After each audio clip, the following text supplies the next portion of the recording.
Gracias.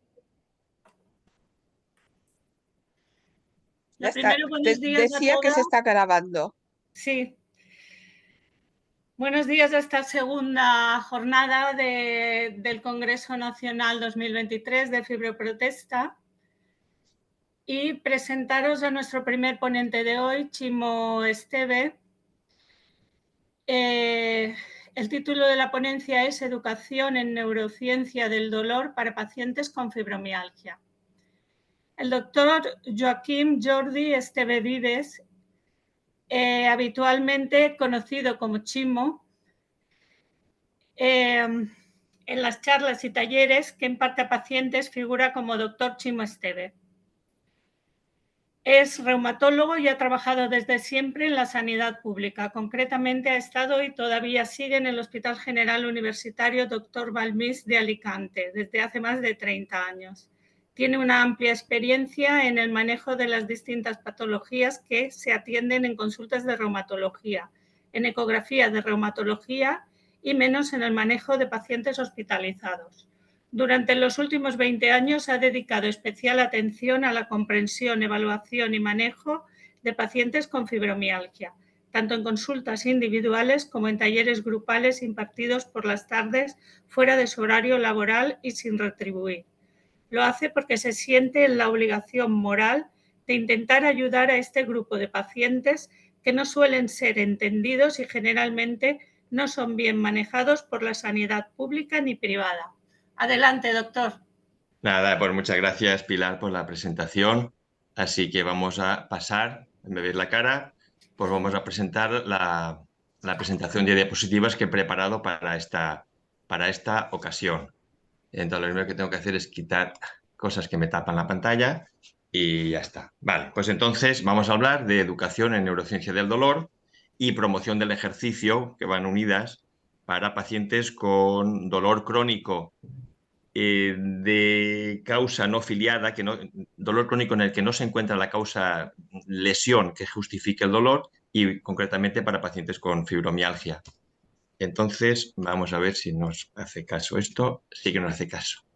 A ver, entonces, educación en neurociencia del dolor combinada con movimiento corporal permite la curación de muchos pacientes con dolor crónico sin daño que lo justifique, incluida la fibromialgia y sin necesidad de medicación. La medicación, como ya sabéis, la mayoría no es útil, apenas tiene utilidad en este tipo de pacientes. La medicación analgésica puede ser muy útil en pacientes con daño, cuando hay un daño demostrable, pero cuando no hay ese daño demostrable, la medicación, la eficacia es muy escasa, si es que tiene alguna, y a veces son peor los efectos secundarios que las ventajas. De ahí la importancia de la educación en ciencia del dolor, como vamos a comentar. Bueno, entonces, ¿para quién no van a ser útiles este tipo de educación?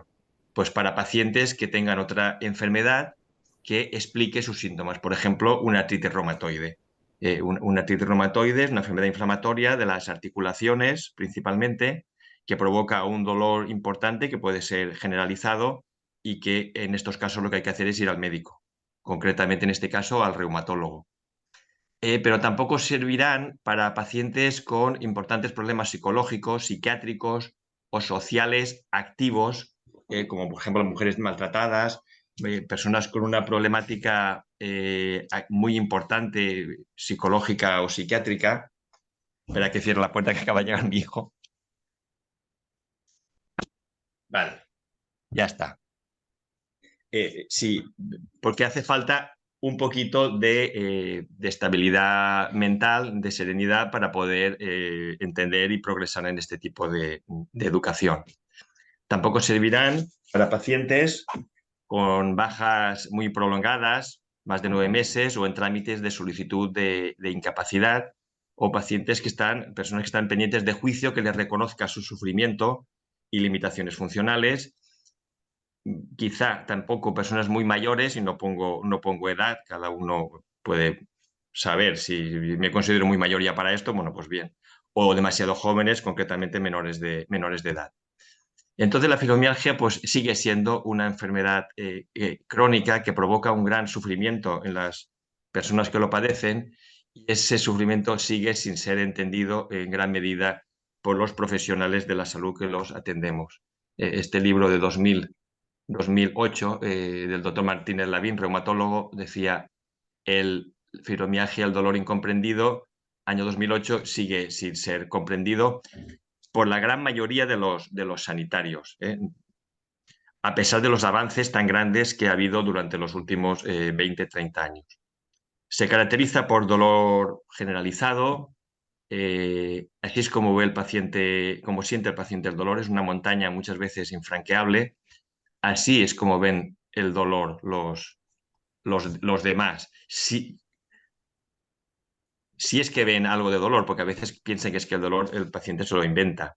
Sabemos que el dolor es real, porque está demostrado con los estudios neurocientíficos. Puede haber también cansancio, trastorno del sueño, el dolor puede despertar por las noches, el sueño pierde su capacidad reparadora, puede haber una hiperestesia sensorial, molestan ruidos, luces, olores, el frío, abrazos. Los medicamentos pueden molestar, pueden producir más efectos secundarios generalmente de poca importancia, pero que hacen que puedan producirse más intolerancias a medicamentos. Hay como una neblina mental, se pierde capacidad de concentración y memoria reciente. Esto es un problema funcional, o sea, no es que haya una atrofia importante del cerebro, sino que sobre todo es un problema funcional que se puede recuperar, por lo menos en gran medida. Casi siempre hay ansiedad, puede en algunos casos haber depresión y otros síntomas inexplicables como mareos, inestabilidad, dolor de cabeza, hormigueos, acorchamientos, problemas digestivos, miccionales y de la esfera sexual. Pero característicamente los estudios médicos no demuestran una patología que justifique esos síntomas.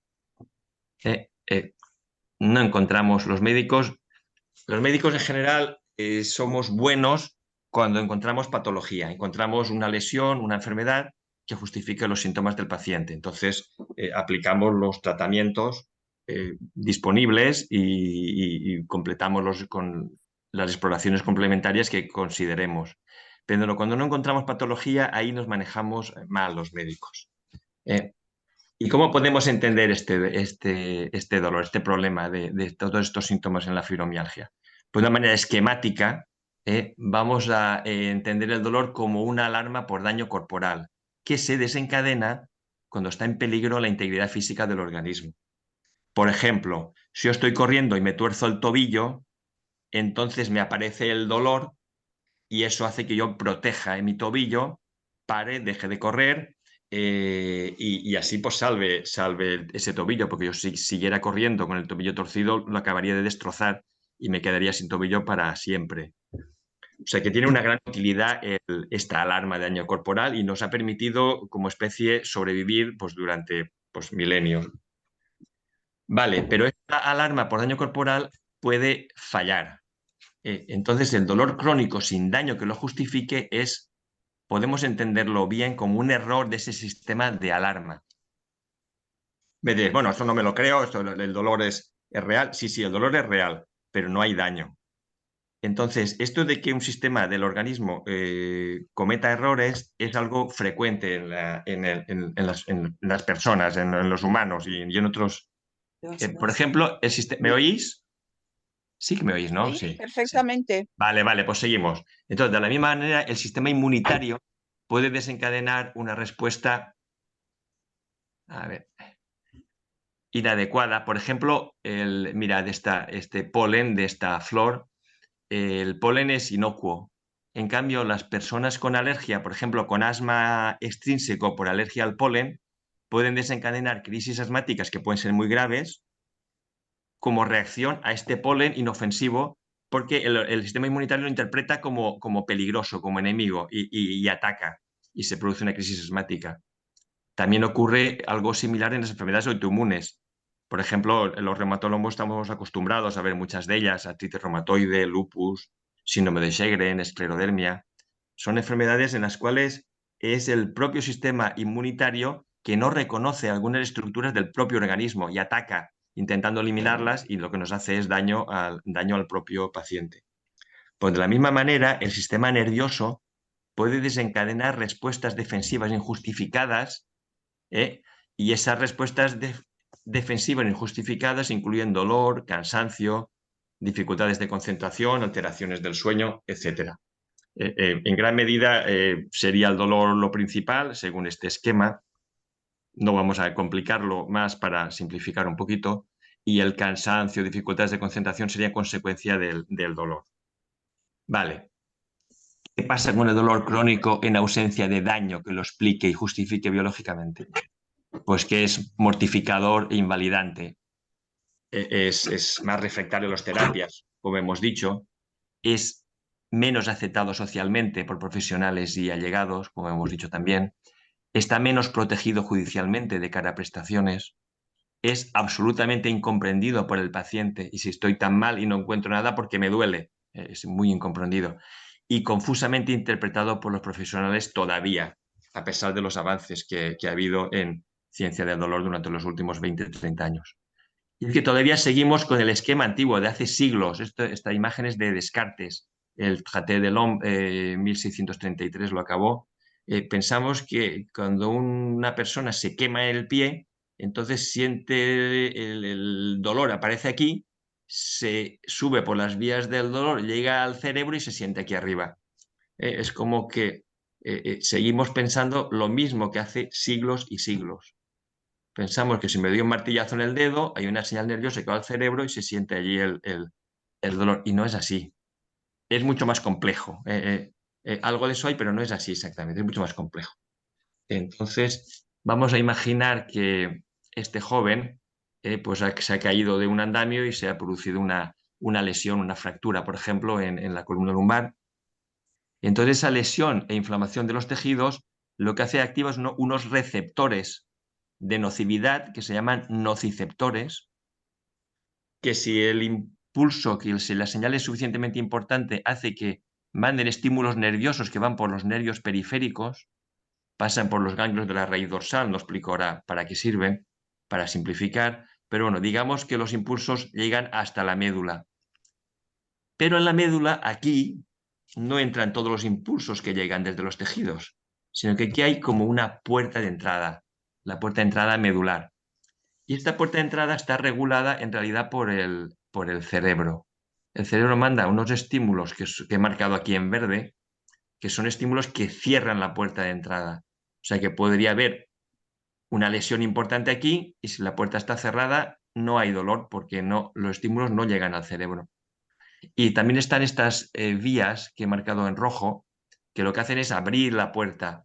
Y entonces puede ser que el estímulo de aquí sea irrelevante, sea sin importancia, y esos estímulos poco relevantes llegan a la médula, pero como la puerta está muy abierta, ¡pum!, suben al cerebro. Y podría haber dolor.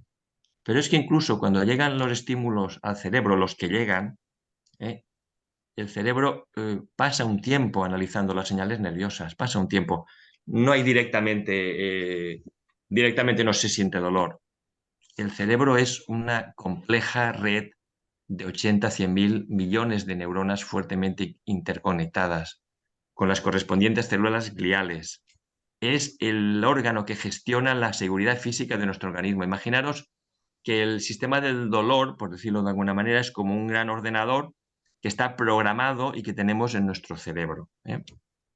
Entonces, a este cerebro le llegan los estímulos de los nociceptores, lo que hemos comentado, pero le llegan llega muchísima más información, muchísimos más estímulos del propio cerebro, de otras áreas, pensamientos, contexto presente, otra información que tiene almacenada, de manera que en función de todo esto, es el cerebro que finalmente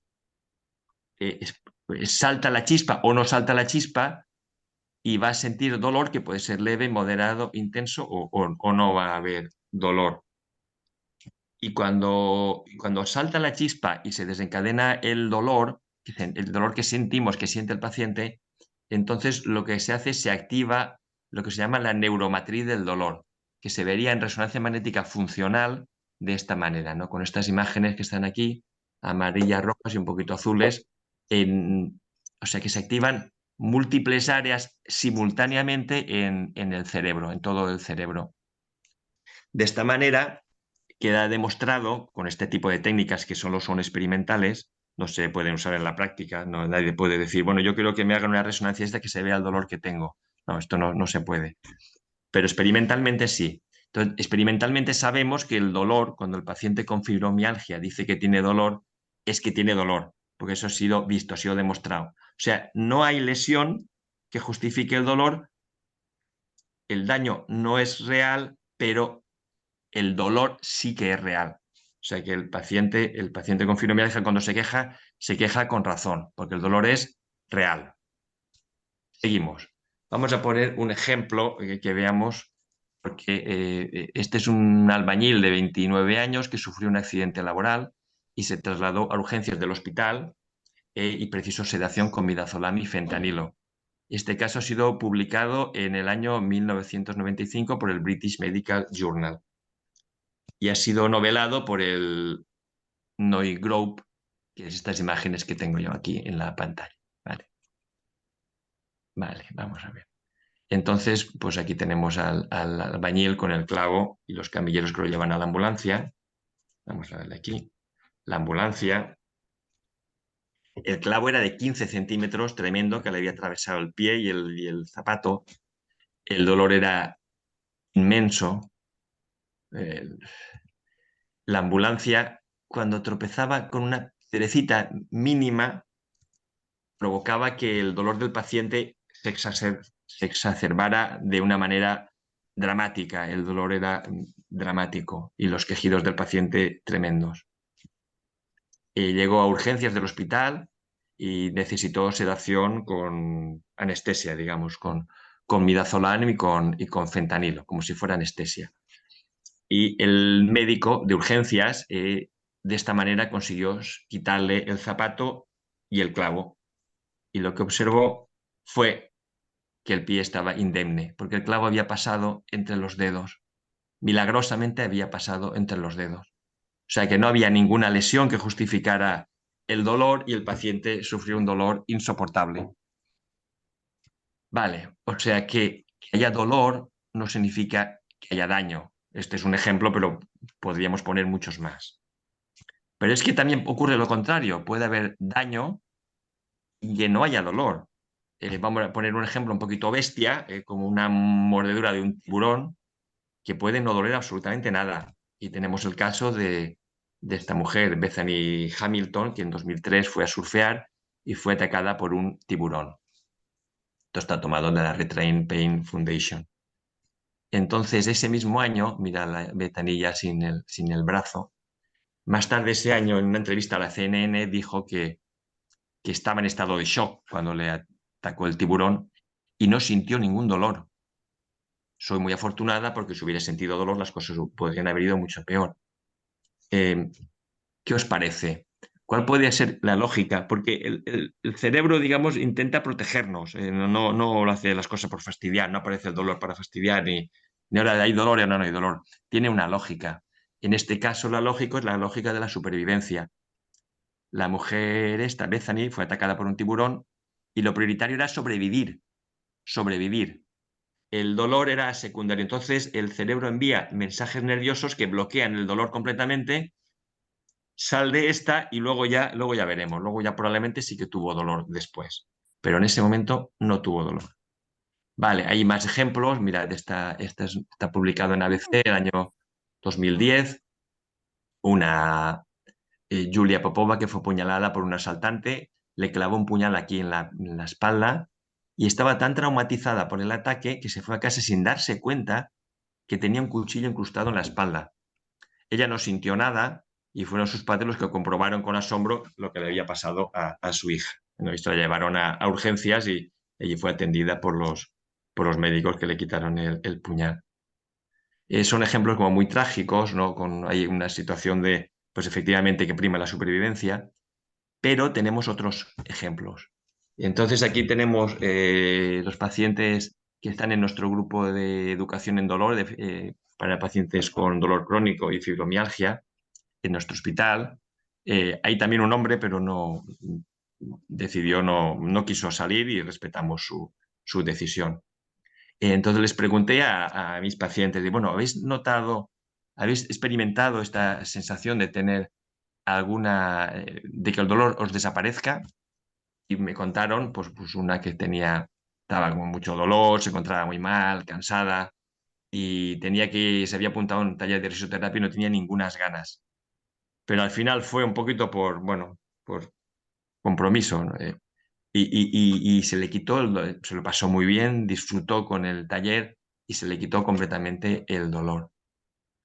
A otra le ocurrió algo parecido con una fiesta de baile. También se encontraba mal, no quería asistir, además al baile, había toboganes. ¿Cómo yo voy a aguantar yo esto si no me puedo casi ni mover?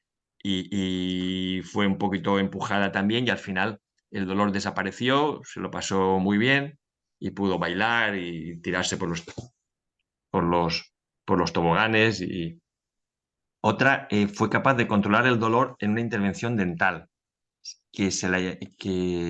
sin anestesia. Luego explicaba, decía, mira, era tal el miedo que tenía la anestesia, tenía más miedo a la anestesia que al dolor, y de esa manera pudo controlarlo. La paciente, otra cuenta que cuando estaba cuidando a su padre enfermo, pues se volcaba totalmente en el cuidado de su padre y tampoco sentía dolor, o el dolor era mucho más escaso, ¿no? Entonces, ¿qué ocurre aquí? Bueno, pues esto es porque el cerebro en determinadas circunstancias activa lo que llamamos inhibición descendente. ¿Os acordáis del esquema este que dibujaba antes, ¿no? Que el cerebro manda estos estímulos en verde que cierran la puerta de entrada medular.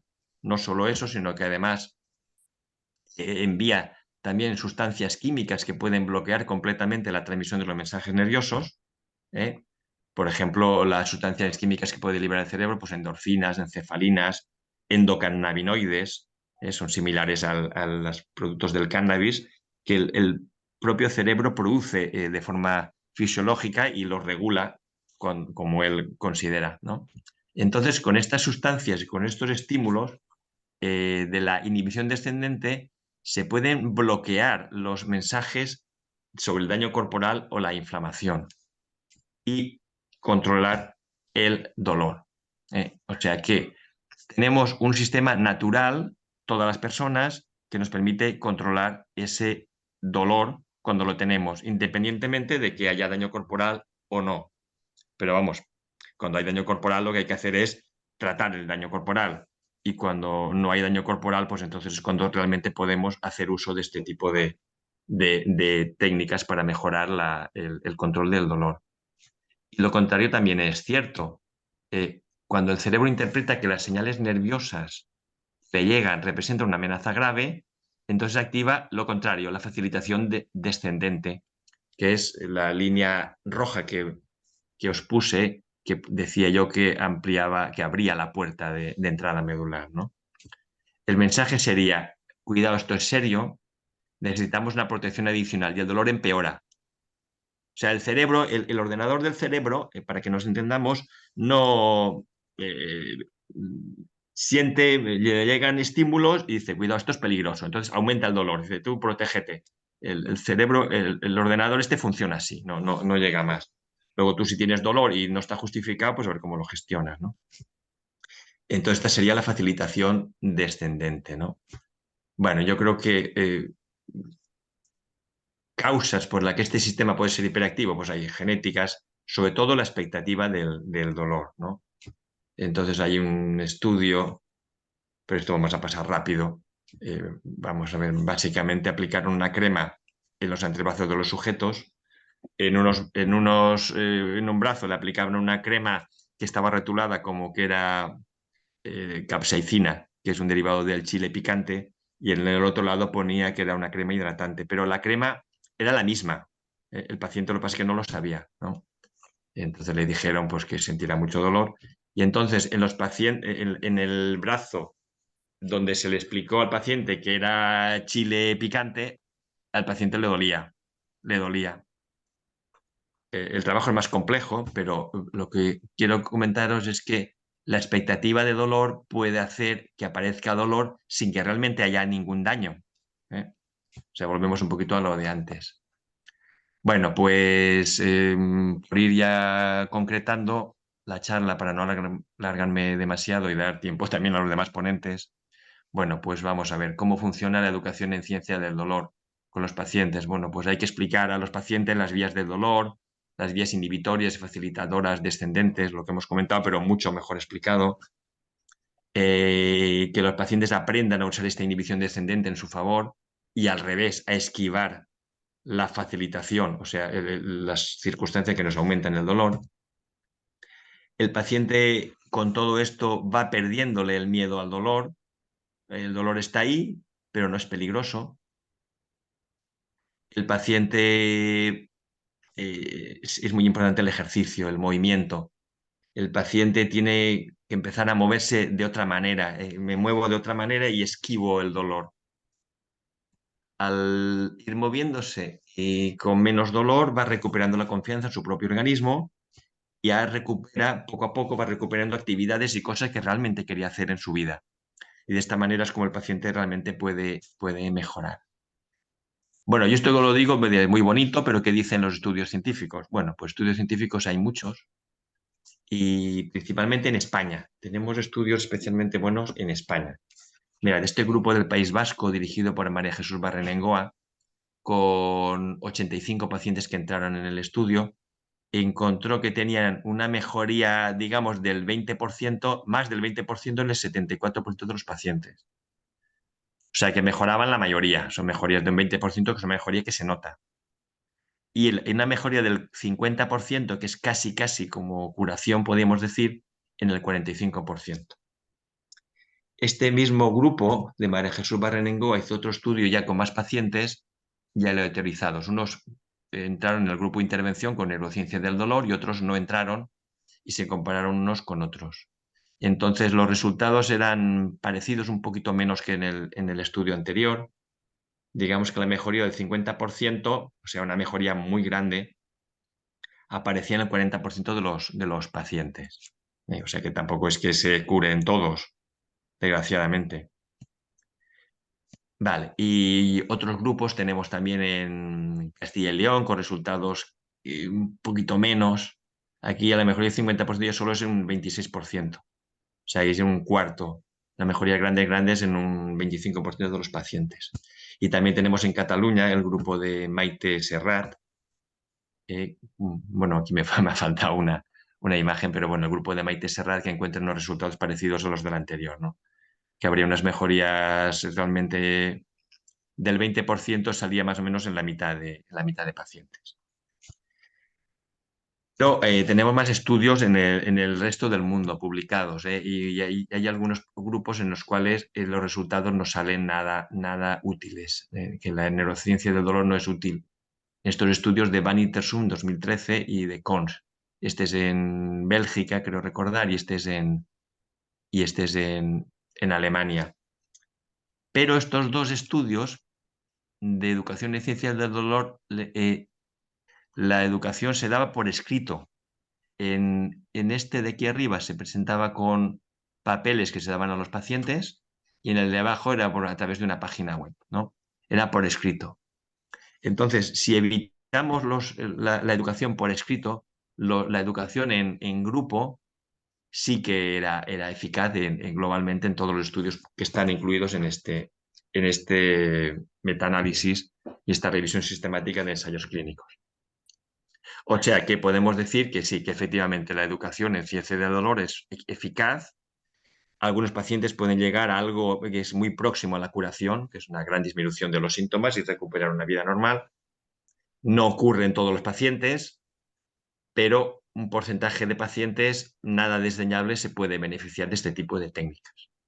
Bueno, y yo donde he sacado la información para los talleres que doy a mis pacientes, bueno, pues tenemos el libro este explicando el dolor, es un clásico, fue el primero que salió en 2003, después una segunda edición en 2013, hace 10 años, y la edición en castellano es de 2016.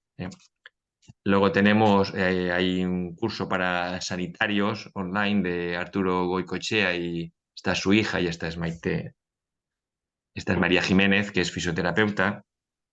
Luego tenemos libros, ya más cómodo, un libro para leer.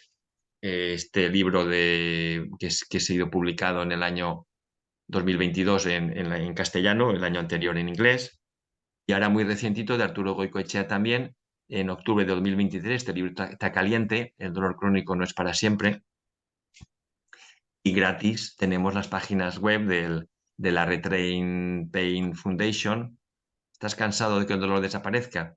Todo se basa en entender los mecanismos del dolor bueno, pues es información que pueden utilizar los asistentes a este curso si quieren completar la información que les he presentado, ¿no? Este soy yo practicando meditación en mi casa.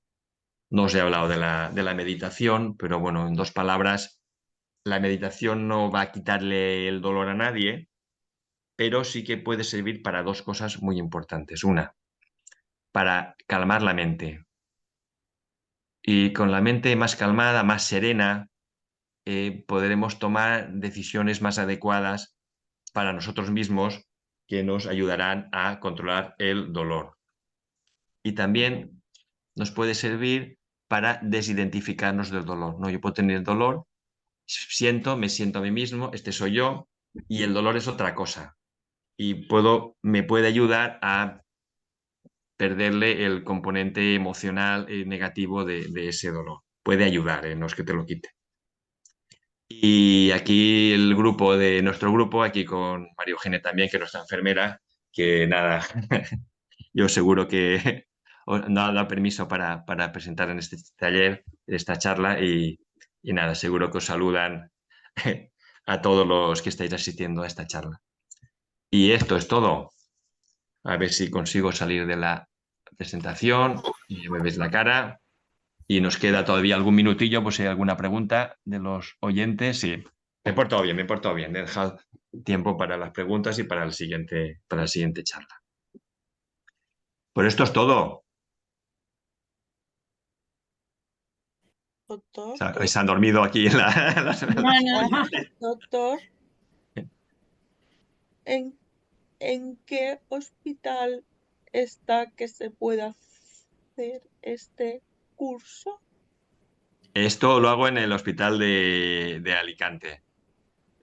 Concretamente, los talleres los hacemos en el Centro de Salud de Florida y de Babel, en una sala que hay allí. Pero somos con pacientes, estamos haciéndolo de momento, es un grupo piloto. Lo hacemos con pacientes nuestros en Alicante. ¿Tú dónde vives?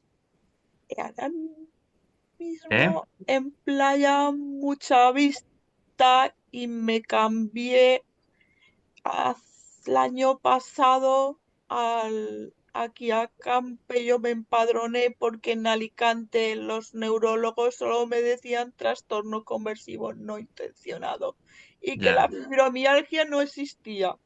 ya, Y pues mira, estoy ¿ves? diagnosticada de fibromialgia por la unidad de San Vicente cuando existía, poniéndome que mi evolución es muy... Ay, la mentira. Bueno, no. Vale, paramos aquí, pero tampoco hay que, por si alguien quiere preguntar más. Bueno, o sea que estamos todavía un poquito en lo mismo, ¿no? O sea, pasan los años y sigue sin conocerse, la mayoría de los médicos siguen sin conocer la ciencia del dolor y saber que el dolor realmente es real. Aunque no haya lesión, el dolor es auténtico. Vale, vale, o sea que no. Bueno, yo estoy intentando trabajar con esto. Este grupo de pacientes es un grupo piloto que hemos cogido. Vamos a ver si funciona, vamos a ver los resultados que tenemos. Y luego veremos si funciona, pues vamos a ver si. Los pacientes están contentos, pero una cosa es que estén contentos, cómo les tratamos y cómo nos lo montamos, y otra cosa es que luego les sirva. Vamos a ir viendo. Vamos a ver si el porcentaje de paciente mejoría es significativa, pues vamos a ir intentando extender esto a más sitios, a más personas y a más centros de salud y más departamentos. Vale. ¿Alguna pregunta Sí, más por ahí de otros oyentes? sí, yo. No sé si me oís. Sí. Sí, Sí, sí, bueno, yo lo que te digo es que si quieres probarlo en online, estamos ahí para probar. Convocamos a la gente. Bueno, eso puede entrar dentro de uno de tus proyectos sí, eso sería más estudiarlo, adelante. sería estudiarlo. Sería estudiarlo. Nos faltaría la parte física, A ver cómo podía ser. Bueno, podemos dejarlo de momento en proyecto, Sí, posible proyecto. Pues nada, muchas gracias, Harmony, porque sí, puede ser también una opción. Sí, para llegar a más gente, claro. claro, claro, claro. Bueno, Mm, vamos a ver, vamos a ver. De Nosotros, acuerdo. Son los talleres con los pacientes estamos organizando en 6 talleres. Son 6 talleres de 2 horas, es tela, ¿eh? Es tela. Pero bueno, también ahí tiene que haber interacción. Bueno, vamos a dejarlo ahí como un proyecto y no decimos ni que sí ni que no, pero puede estar ahí como proyecto posible. Muy bien, Harmony, buena idea. Buena idea. Sí, Gracias. yo le iba a hacer una pregunta. Yo formo parte de un grupo de enfermos de dolor crónico, digamos, entre otras cosas, sí, y hacemos unas sesiones de respiración consciente, sí. porque realmente con todas las Perdona, ¿quién situaciones... eres? Que no veo. Soy Mónica, perdona. Mónica, por la voz me imaginaba. Vale, perfecto. eh, de respiración consciente, de relajación, sobre todo aprender a respirar, porque realmente estamos tan acostumbrados a sentir dolor que nos olvidamos de respirar. Sí, Entonces, creo que es algo que es importante también que se aborde, porque terminamos respirando no sé cómo lo llamáis los médicos, en anaeróbico o superficialmente. Entonces, terminamos perdiendo capacidad pulmonar también. Eso quiere decir que terminamos perdiendo oxigenación y se deterioran mucho más los órganos y los cuerpos. No sé si me vale, muy bien, explico. Mónica. Yo creo que te he O entendido y acepto vamos, buena idea. Sí, lo de la respiración me parece muy buena idea. De hecho, una de las cosas que me comentó un paciente, dice, bueno, oye, pues yo les pregunto en cada taller qué es lo que han aprendido, qué lo han podido aplicar y en qué les ha servido de lo que hemos dicho en los talleres anteriores, ¿no? Y una vez dijo lo de la respiración. Yo simplemente les enseñé unos movimientos respiratorios muy básicos, nada, una cosa prácticamente, y a esta paciente le sirvió. O sea que sí, buena idea lo de la respiración, yo creo que podemos incorporarlo al grupo y me parece que sí, que sí. Que no es que te quite el dolor, pero sí que te ayuda a conectarte contigo mismo y un poquito desidentificarte del dolor. Sí, buena idea lo de la respiración. Es como Doctor, una técnica más, no te quita el dolor, pero una cosita más. Vamos añadiendo cositas que nos pueden ir ayudando. Un poquito de aquí, un poquito de allá, un poquito del otro lado. No, es conseguir que el cuerpo se desensibilice. Poco a poco, poco a poco se va desensibilizando. Y a lo mejor ese dolor tan grande pues es un poquito menos. A veces a lo mejor se agudiza, pero en otros momentos lo puedo controlar un poquitín más. Muy bien, Mónica, buena idea. gracias. doctor, Más preguntas, venga. doctor, y Sí, hacer los cursos prácticos y online para al mismo tiempo los que estemos viendo online, ver cómo se está haciendo en el acto, plantearse pero eso. eso ya para hablarlo, eso hay que hablarlo. Eso hay que hablarlo, no me puedo comprometer a nada. Si estoy que no digo un poco abasto para mí mismo. No. Ahora mismo no me puedo comprometer a nada más. Ok, gracias.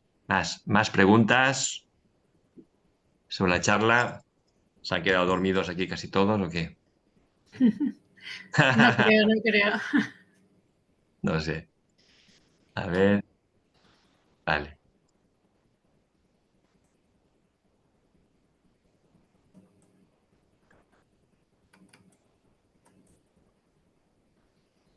La finalidad es distraer la mente, ¿no?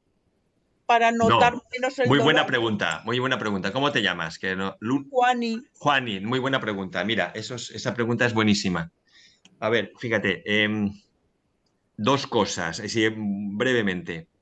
Si distraer la mente del dolor, claro, eso ya ayuda un poquito. Si tú estás centrado en el dolor aumenta. Esto no lo he comentado, pero es otra de las cosas que hablaremos en los talleres. Si tú estás centrado en el dolor, a ver hoy cómo va el dolor, va menos, va más, aumenta, disminuye, hago un control todos los días del dolor, por ejemplo, poner un ejemplo. El dolor lo normal es que aumente.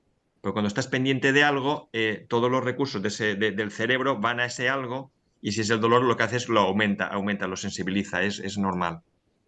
Entonces, si yo me concentro en la respiración, puede disminuir el dolor porque, digamos, distraigo la mente del dolor. Vale, pero es más que eso.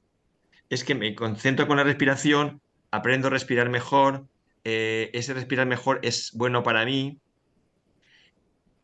O sea que no solo que distraigo la mente, sino que algo bueno, es bueno para mí y me mejora a mí mismo. Y además, la idea es que uno haga cosas que le gustan. Por ejemplo, no sé, de la fiesta, el ejemplo que he puesto de la fiesta, ¿no? Tengo que ir a una fiesta, pero como estoy muy mal, como voy a ir a la fiesta con lo mal que estoy, con lo que me duele por aquí, me duele por allá y lo cansada que estoy. Entonces, si esta persona es capaz de ir a esa fiesta y pasárselo bien, no pasárselo bailando porque luego va a tener dolor cuando acabe la fiesta, pero si esa persona es capaz de controlar eso, pasárselo bien dentro de un orden, pues eso le va a dar confianza y le va a servir también para mejorar el dolor. O sea, no solo distraerse, sino que es que estoy haciendo cosas que a mí me gustan, que me enriquecen, que me dan fortaleza, que me dan confianza y eso al final también acaba disminuyendo el dolor, no solo por la distracción, pero por las dos cosas. Muy bien, Juan, y buena pregunta. Bueno, pues son 11:16. Yo, si no hay una pregunta más, yo casi, si queréis, podemos dejar ya paso al siguiente ponente. Muchas gracias, doctor Esteban. Y no sé si está el doctor José Vigaray ya en... Mira, tenía problemas para entrar, me ha llamado y acabo de volver a mandarle el enlace. Así que estará intentando entrar y a ver si Mónica le da paso. Vale, muy bien. Bueno, pues nada, Muchas gracias. Pilar, Harmony, Mónica, Juani, muchas gracias a todas y a todos los que habéis asistido y a lo mejor no habéis podido preguntar o no habéis querido. Muchas gracias a todos y a todas y nada, pues hasta la próxima. Venga, un saludo. Muchas Muchas gracias. gracias. Muchas gracias, Muchas Chimo. gracias. Chao.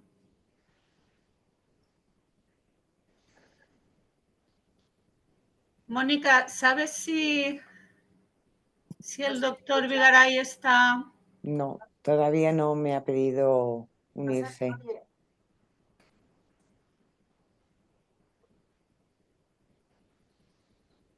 Pues no sé lo que... De todas formas, es que ha sido ahora mismo, ¿eh? No sé si habéis oído un teléfono. Sí, Se lo he mandado, él lo ha visto y estará intentando entrar, ¿eh? vale.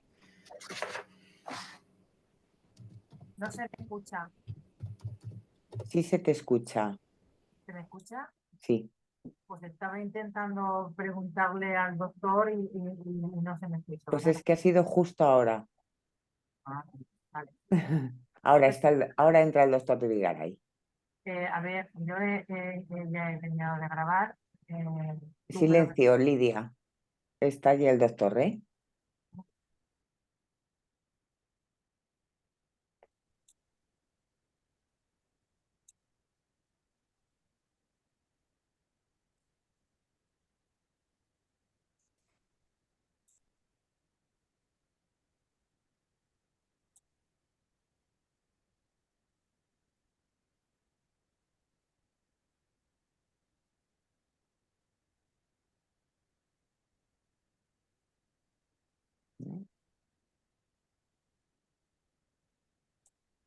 Parece que Pilar está leyendo, pero no se oye a nadie. No, ¿Ahora me oís? Sí. sí, pero ahora hay que cerrar los micros porque va a hablar el doctor. Vale, paso a la presentación del próximo ponente, José Vigaray Conde. El título de la ponencia es Atención multidisciplinar en la fibromialgia y el síndrome de fatiga crónica encefalomielitis miálgica. El doctor Vigaray es especialista en alergología e inmunología en la Clínica Villamir en el Hospital Clínico de San Carlos de Madrid. con más de 25 años de experiencia asistencial en el diagnóstico y tratamiento del asma y de las enfermedades alérgicas, habiendo sido el primer jefe de servicio de alergología del Hospital de la Moraleja de Sanitas de Madrid, director médico de Blue Health Care y responsable de la unidad de alergología del Hospital Beata María Ana de Madrid. Pionero desde hace una década en el estudio y tratamiento de las intolerancias alimentarias y de la disbiosis intestinal, siendo fundador y director médico de Immunomed, equipo multidisciplinar dedicado a las enfermedades crónicas vinculadas con la microbiota. Es asesor científico de los laboratorios Isomed, Xenogene, Venter Pharma y Naturleader. Miembro del Consejo de Administración de Microbial Therapeutics, docente del grado de nutrición de la Universidad de Alcalá de Henares y de la Universidad de Navarra. En la actualidad compagina su actividad asistencial en el Centro Médico Meprisa de Madrid con el proyecto de crecimiento de Immunomed con los hospitales Vitas. Adelante, doctor. Muchísimas gracias por la presentación, muchísimas gracias a Fibroprotesta y en concreto a Harmony por esta invitación y por esta oportunidad para poder dirigirme a todos vosotros. Afortunadamente he llegado por los pelos porque estaba intentando acceder desde hace un ratito y bueno, me ha llegado el enlace justo a tiempo para poder entrar. Así que sin más dilación voy a compartir pantalla para dar paso a la presentación. Un momentito.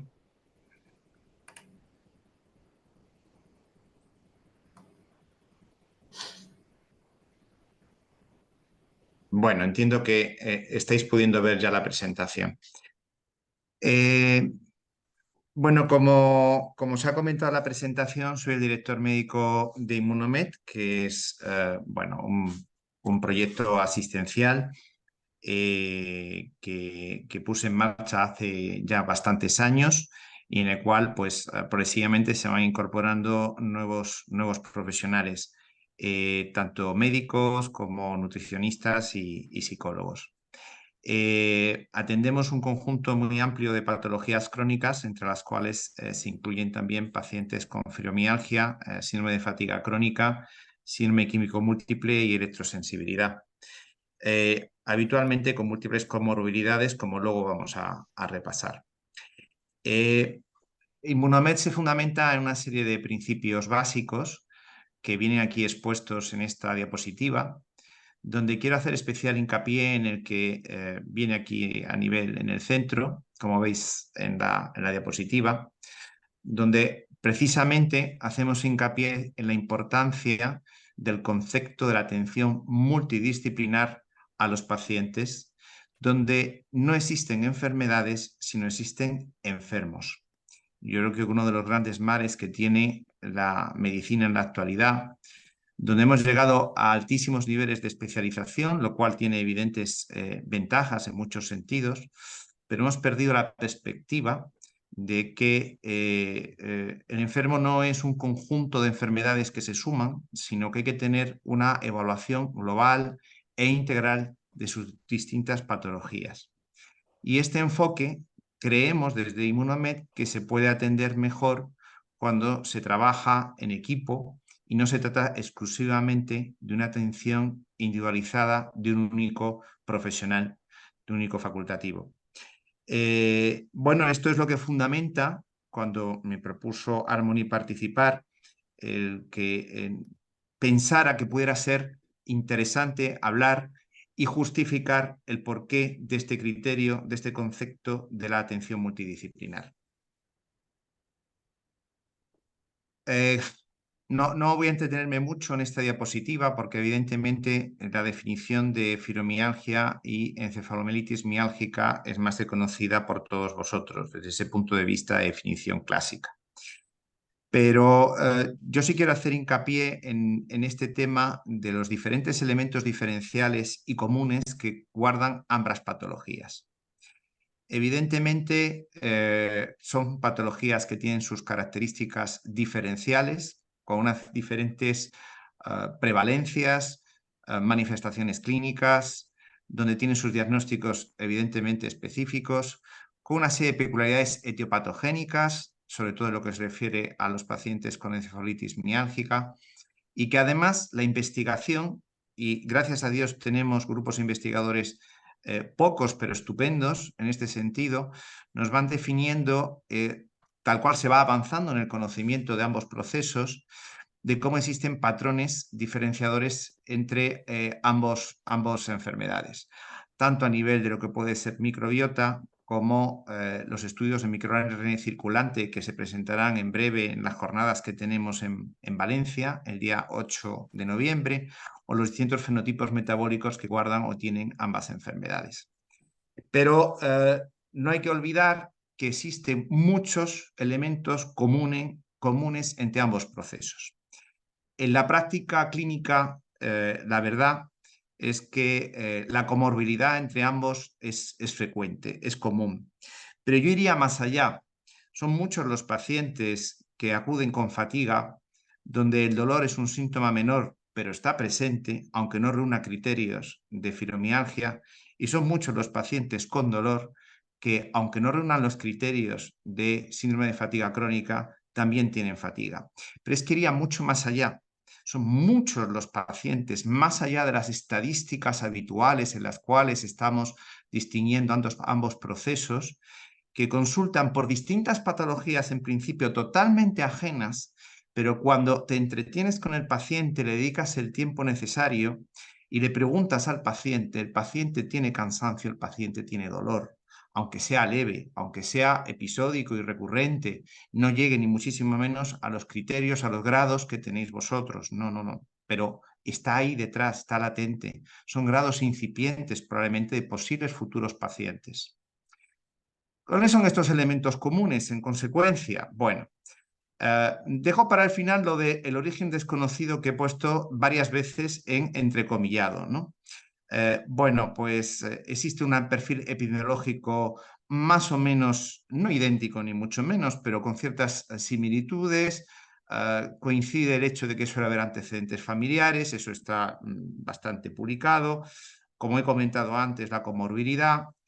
Las comorbilidades con otros procesos médicos son comunes, ahora nos vamos a entretener en todo ello. Hay un tronco común etiopatogénico bastante claro en lo que se refiere a toda la afectación del sistema neuroendocrino, sistema nervioso autónomo, el concepto común de sensibilidad central, las alteraciones de microbiota, la disfunción mitocondrial o el estrés oxidativo. Todo esto son cosas que están más o menos comunes a ambos procesos. La cronicidad, esto es muy importante, donde existe una ausencia de tratamientos eficaces, si queremos entender como eficaces como tratamientos curativos, lo cual me está condicionando esta cronicidad, y el supuesto origen desconocido. Y el problema que tenemos es que este origen desconocido en el cual se ha etiquetado ambas patologías ha condicionado totalmente la asistencia que habéis recibido y desgraciadamente seguís recibiendo por el conjunto de la profesión médica. Esto en primer lugar no es real, es decir, evidentemente hay muchísimas incertidumbres, hay todavía muchas preguntas encima de la mesa, pero cada vez sabemos más y cada vez tenemos más evidencias de alteraciones concretas que sufrís y que están en el fundamento de vuestras patologías. Es evidente que se trata de una situación de procesos complejos, pacientes complejos, en esta situación de cronicidad, donde suele asociarse como gran comorbilidad el componente psicoemocional y donde, como decíamos antes, no tenemos tratamientos eficaces. Ayer escuché un ratito al doctor Castillo, pude entrar y me gustó muchísimo lo de los monos saltando que nos puso en su diapositiva.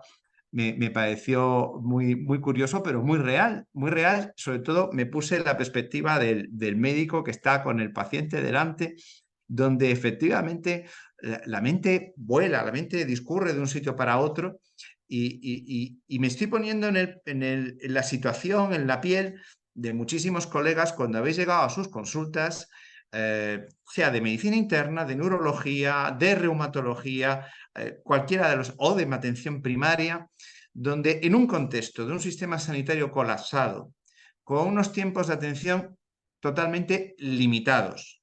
Como pequeña anécdota, hay un grupo sanitario en España, de compañía de seguro, que limita el tiempo de una manera cariñosa a sus médicos para poder atender a los pacientes, para que no pasen de 7 u 8 minutos. Como vosotros comprenderéis, qué atención de calidad vais a recibir en 7 u 8 minutos. Y donde lo que encima ocurre es que la formación en todas vuestras patologías y en lo que subyace detrás de ellas es mínima, es totalmente insuficiente. Claro, ese paciente, ese colega, ese profesional que tiene 7, 8, 10 minutos para atenderos, donde ya estáis encasillados, porque estas cosas se dicen a veces entre colegas, pacientes crónicos complicados sin solución que tienen un componente emocional. ¿Qué condiciona al final? ¿Qué ocurre al final? Pues una atención que yo he escrito deficiente, pero que soy consciente que es muy deficiente, donde llegáis al abandono que muchos de vosotros sufrís. Y esta es, desgraciadamente, la realidad actual y hay mucho trabajo que hacer para intentar, entre todos, cambiar esa realidad actual. Como comentaba antes, fibromialgia y encefalitis miálgica comparten una serie de comorbilidades que son comunes a ambas patologías. He puesto aquí en 2 colores porque quería realzar sobre todo las 4 primeras, porque tenemos evidencia y estadísticas que nos hablan de prevalencias realmente importantes. Hay una asociación con la enfermedad funcional digestiva, el famoso cajón desastre del síndrome de intestino irritable, que es un diagnóstico clínico totalmente descriptivo. Pacientes que vamos a ponernos en el contexto, exclusivamente tengan esta patología, pero que les ocurre algo parecido a lo que pasa con vosotros, ¿no? Que llegan al médico, están ya encasillados como un cuadro funcional, por lo tanto con componente psicoemocional, y se les hace 3 o 4 pruebas para salir un poco del paso, pero no se va más allá y no se investiga más allá. Bueno, muchos de vosotros tenéis también un cuadro funcional digestivo. Como he dicho antes, el síndrome ansioso depresivo, el trastorno de ansiedad y la depresión son comorbilidades que están encima de la mesa y que son reales. Como yo digo a mis pacientes, esto no es la causa de vuestras patologías, pero esto es imprescindible atenderlo para que vosotros podáis evolucionar favorablemente. Y ahora no estoy pensando a lo mejor en un caso de encefalitis o de fibromialgia, no, simplemente un caso de un etiquetado intestino irritable. La migraña, que muchos de vosotros padecéis, que es otra comorbilidad además también presente en muchos pacientes que tienen un cuadro funcional digestivo, aunque no tengan fibromialgia ni fatiga crónica.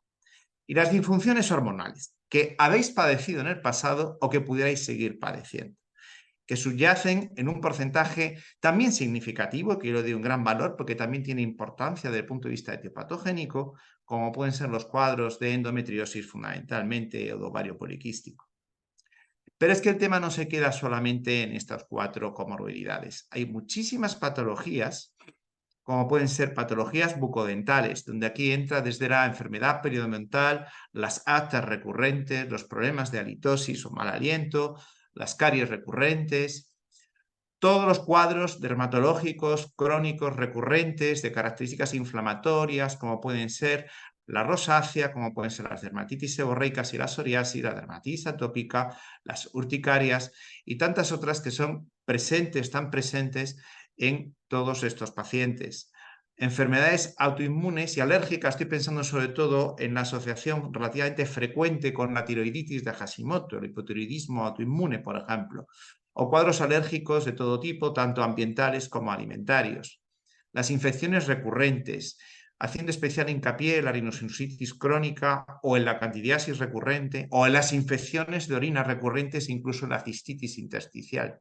Y luego los problemas endocrino-metabólicos, sobre todo nos encontramos pacientes con un síndrome metabólico, con dislipemias, con resistencia a la insulina, con problemas de sobrepeso, y luego tenemos otro perfil con problemas de malnutrición asociado habitualmente a un contexto de mala absorción para los nutrientes. Claro, todas estas patologías son precisamente las que estamos atendiendo en el día a día en Immunomed. Y cuando hacemos una historia clínica, es raro el paciente que cuando hacemos tal historia con detalle no nos encontramos que tiene 5, 6 o 7 de todos estos procesos. Y cuando vamos arañando un poquito, vemos que además estos procesos a veces tienen curso paralelo. No es obligado que ocurra, pero es frecuente que los pacientes, por ejemplo, que tienen un cuadro funcional digestivo, están peor a nivel digestivo, y entonces empiezan con el problema dermatológico cuando están peor a nivel digestivo, o empiezan con sus aftas en la boca cuando están peor, o empiezan con más fatiga, o tienen más dolor, o tienen peor tolerancia al esfuerzo, etcétera, etcétera. Es decir, a veces todos esos procesos no solamente son comórbidos, no solamente coinciden que los presentemos, sino que también pueden llegar a tener cursos clínicos paralelos. Bien, ¿y qué hay en común de todas estas patologías? Bueno, hay un elemento, y aquí, si me vais a permitir, voy a hablar, como se suele decir, un poco de mi libro, porque realmente la especialización que diferencia a Immunomed respecto a otros grupos es nuestra investigación y nuestro conocimiento en el ámbito de lo que es la microbiota. Entonces, voy a contaros ahora 3 diapositivas hablando del tema de microbiota, para luego encajarlo en lo que son vuestras patologías. Pero si repasamos todas estas enfermedades y muchísimas más, lo que subyace es alteración de microbiota, donde la posibilidad de mejorar y todo lo que gira en torno a la microbiota, que ahora os voy a explicar, condiciona posible mejoría de todas estas patologías. Hoy se acepta que la disbiosis intestinal está vinculada con hasta 300 enfermedades crónicas. Se acepta a ciertos niveles médicos, porque igual que vosotros os sentís incomprendidos e incomprendidas cuando acudís al médico, todavía hay un grueso de la profesión que es totalmente reacia a entender la importancia que tiene la microbiota, que se entiende que es una moda pasajera, que no tiene fundamento científico suficiente, que tal vez para el futuro, cara a la investigación, bueno, esa incomprensión, los profesionales que nos dedicamos a este tipo de cuestiones también las sufrimos, y en este caso además con una crítica añadida por dedicarnos a todo ello. Por lo tanto, puedo empatizar perfectamente con esas sensaciones que vosotros podéis tener también de incomprensión en este sentido. Lo que pasa es que esto no es ciencia ficción. Aquí hay fundamento médico y fundamento científico. La investigación, sobre todo en los países anglosajones, fundamentalmente en Estados Unidos respecto a microbiota, es una avalancha diaria de artículos que realzan su importancia y avalan su importancia. Como he dicho, os voy a contar 3 cositas de mi libro, nada más, no os quiero aburrir mucho. Simplemente son, bueno, pues 3 o 4 imágenes. Yo siempre he puesto, desde los principios cuando he hecho presentaciones hablando de la microbiota, el símil del Amazonas. La salud de nuestro planeta depende de la salud del Amazonas. Y lo que estamos haciendo hoy por hoy es cargarnos el Amazonas y, por lo tanto, poner en riesgo también la salud global del planeta. Hay muchos elementos más que no nos vamos a entretener. Pues yo tengo un poco ese símil, es decir, la microbiota cada vez la estamos dañando más fruto del estilo de vida y la alimentación actual, y en consecuencia estamos poniendo por esta vía, además de otras, en riesgo la salud de la población. ¿Cómo definimos microbiota? Pues el conjunto de todos los microorganismos presentes en el cuerpo humano. Siempre pensamos en las bacterias, no solamente son bacterias, son virus, son hongos, son parásitos, y un quinto reino mucho más desconocido que desgraciadamente los profesionales tampoco suelen conocer, que se llaman arqueas. Y estos son los 5 reinos que están conformando la microbiota, que en su conjunto se estima, históricamente se ha hablado que estábamos hablando de 1 a 2 kilos, en las últimas investigaciones se habla que realmente es menor, 300, 500 gramos, pero realmente esto es anecdótico. La importancia es que convivimos con nuestro propio alien, que tiene sus reglas de funcionamiento que está en perfecta interacción con el huésped. Y esa interacción se fundamenta en un concepto inicial que es la unidad microbiota barrera. ¿Y a qué me refiero con unidad microbiota barrera? Los bichitos, los microbios, están en distintas barreras. Los de la piel están en la piel, los de microbiota respiratoria están en la mucosa respiratoria, y así sucesivamente las distintas mucosas de las distintas microbiotas, y evidentemente la gran barrera, la crítica, la del intestino, donde está el grueso de la microbiota, y fundamentalmente está en el colon, en el intestino grueso. No debemos olvidar que aunque la presencia microbiana del intestino delgado sea mucho más baja, es crítica en lo que se refiere sobre todo a los problemas de malabsorción alimentaria. Por lo tanto, a veces se pone mucho el foco en una cosa y nos olvidamos de la otra, o a la inversa. Hay que tener en cuenta el conjunto de las microbiotas, y en el caso de la intestinal, tanto la del intestino delgado como la del intestino grueso. Y esta unión microbiota barrera a nivel del intestino se considera absolutamente fundamental, porque es el primer punto donde inicia la llamada inmunidad innata. El funcionamiento del sistema inmunológico está totalmente condicionado por esta unidad microbiota barrera. De tal manera que todo lo que pueda ser autoinmunidad, hipersensibilidad, incluyendo procesos alérgicos, y por supuesto pérdida de competencia inmunológica con el riesgo de infecciones recurrentes, etcétera, etcétera, está condicionado por esta barrera. Hay que tener en cuenta que el intestino es nuestra principal superficie de vínculo con el exterior. Nosotros tenemos, cada uno de nosotros, dentro de nosotros, con el intestino, medio campo de fútbol, aunque parezca increíble. Imagináis si estamos hablando de metros cuadrados de exposición al exterior. Bien, pero la importancia no solamente estriba en la unidad, sino es que esa unidad está en interacción con múltiples sistemas del organismo. Y a su vez, las diferentes unidades que conforman microbiota barrera a nivel respiratorio, a nivel cutáneo, a nivel genitourinario, por supuesto a nivel intestinal, también están comunicadas entre sí. Esto es un conjunto de engranajes.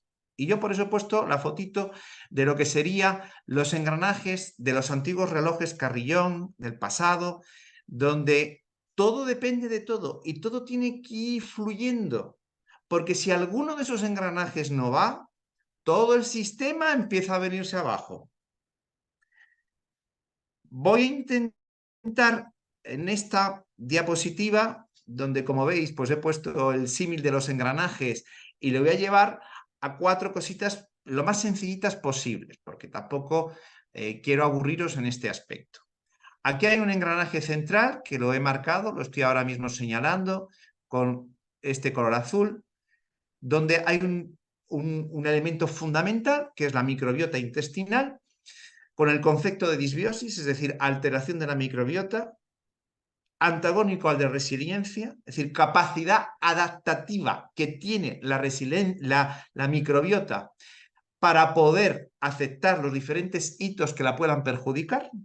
Por lo tanto, microbiota poco resiliente, más desequilibrada, más disbiótica, y a la inversa, resiliencia que viene muy condicionada por los primeros meses de vida, incluyendo los meses que estuvimos en el seno materno. Ya se considera ese concepto también fundamental. Hasta los 2 años de vida, pero esto es una cosa muy estándar, no es por supuesto un límite obligado, pero se estima que son los momentos críticos donde está conformando esa microbiota y vamos a tener más o menos resiliencia. Y en ese concepto de la microbiota, de la disbiosis y la resiliencia, entran los famosos sobrecrecimientos, que están tan de moda, hablar del SIBO. Bueno, 4 cositas muy básicas. Hablamos de SIBO de hidrógeno, referido a sobrecrecimientos de bacterias en el intestino delgado, productoras de hidrógeno. SIBO y LIBO de bacterias productoras de sulfuro de hidrógeno, SIBO intestino delgado, LIBO intestino grueso, con bacterias que producen tal gas muy inflamatorio que desgraciadamente no se mide nada más que en Estados Unidos. IMO, sobrecrecimiento de arqueas, y SIFO, sobrecrecimiento fúngico, sobrecrecimiento de cándida fundamentalmente, aunque no exclusivamente. Bueno, en cuestión, aquí tenemos un conjunto de conceptos que están totalmente vinculados con la barrera intestinal. De tal manera que sabemos que en tanto en cuanto más alterada está esa microbiota, más perjudicada está esa barrera intestinal con la cual está en perfecta interacción. Y esa barrera intestinal alterada va a empezar a tener problemas de absorción alimentaria, bien por receptores o enzimas de la barrera intestinal, que nos van a condicionar un conjunto de intolerancias que a su vez, en tanto en cuanto no estamos absorbiendo adecuadamente los sustratos, estamos amplificando el problema de la alteración de la microbiota. Y así entramos en un círculo vicioso que con el paso del tiempo no es ya un círculo, es una espiral viciosa que va de más a más, de más a más. Y ese sería como el engranaje central de este reloj de carrillón antiguo. Pero claro, es que este engranaje está condicionado por otros muchos, como son, por ejemplo, y fundamentales, y quiero hacer hincapié en el mismo, el eje intestino-cerebro, o el vínculo a nivel hormonal, fundamentalmente con las hormonas femeninas en la mujer, o el circuito enterohepatobiliar, o incluso esa interacción del sistema inmunológico que está condicionando la alteración inmunológica, pero a su vez me puede inflamar y alterar más la barrera. Es decir, aquí hay un conjunto de interacciones, no solamente con estos ejes que estoy explicando, sino también vamos a poner hincapié, por ejemplo, con la barrera respiratoria, la microbiota respiratoria, incluso ya se habla de un eje intestino-pulmón, y vemos también cómo de arriba abajo lo que pasa en la boca, que es fundamental tener una buena salud bucodental para todas vuestras patologías, mucho más de lo que pensáis, me está condicionando lo que está pasando a nivel inferior, a nivel intestino, al igual que toda la alteración del intestino me condiciona la alteración de la microbiota geniturinaria, como aquí estoy marcando. Y en este contexto, pues evidentemente, ciertas enfermedades digestivas específicas, como puede ser la enfermedad celíaca o todo lo que condiciona la alteración de la motilidad intestinal, pues también están siendo elementos que me están condicionando y me están alterando ese eje central, ese engranaje central. En un contexto donde también es fundamental la realización de ejercicio, nuestro estilo de vida, cuál fue la transmisión de microbiota a nivel madre-hijo, que es un elemento, por supuesto, fundamental, como lo que es la exposición al ambiente, la exposición a tóxicos y la exposición a medicamentos, que todo ello también está alterando y condicionando toda esta microbiota y todo este conjunto de engranajes. Y que esto funcione bien es complicado en el estilo de vida actual, por muchísimos motivos, porque basta que tengamos una alteración a nivel del eje intestino-cerebro en una situación de grandísimo estrés emocional para que todo el sistema de la microbiota y la barrera intestinal funcione mal. Simplemente con eso. O basta que nos hayan dado una colección de antibióticos recurrentes porque a lo mejor teníamos amigdalitis de niños, para que esos antibióticos, sobre todo el famoso Aumentine, nos haya condicionado una alteración de toda esta barrera, de todo este circuito central. Bueno, perdonadme porque he contado demasiado libro, lo cierro ya, pero bueno, me parecía interesante, no tanto para entrar en el detalle fino, pero sí para el gran concepto que os intentaba transmitir, de que aquí en este mundo de la microbiota no existen relaciones lineales. Todos son relaciones circulares de engranajes que están condicionándose los unos a los otros. Y esto lo que conforma son realmente ovillos complejos de resolver.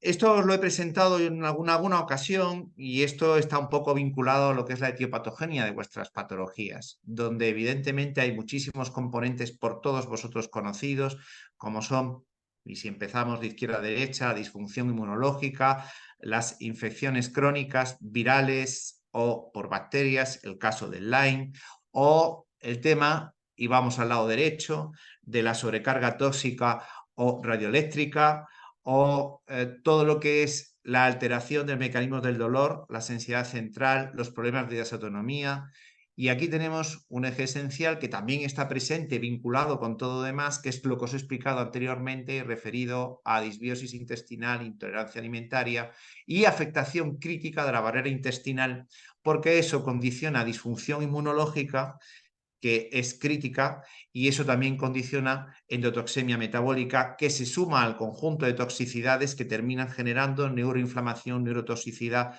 al final daño celular y en consecuencia el grueso de vuestros síntomas, como pueden ser dolor, como puede ser cansancio, como puede ser mala tolerancia al esfuerzo, etcétera, etcétera. Bien, en este contexto, la complejidad tanto de lo que subyace que os he contado anteriormente referido a microbiota, como lo que es la complejidad etiopatogénica de vuestros procesos, creo que está bastante bien documentada, donde en algunos pacientes el acento fundamental puede estar en el tema tóxicos, en otro puede estar en el tema de disfunción inmunológica, en otro estará más en las alteraciones del mecanismo del dolor, en otros estará fundamentalmente en todo el tema intestinal, barrera intestinal, microbiota. Es decir, al final no existen pacientes o modelos tipo, hay personas y cada persona tiene su circunstancia. Por lo tanto, las acciones que podamos hacer, las respuestas que tenemos también son totalmente individualizadas, porque a lo mejor yo puedo estar actuando excelentemente sobre la barrera y sobre la microbiota, pero desgraciadamente ese papel de esa alteración en un paciente concreto puede ser crítico y generar una gran mejoría de esa acción, y en otros casos es menor, y si no resuelves otros aspectos, cualquiera de los que estén aquí, no conseguiremos resultados. ¿Qué es lo que implica todo esto en definitiva?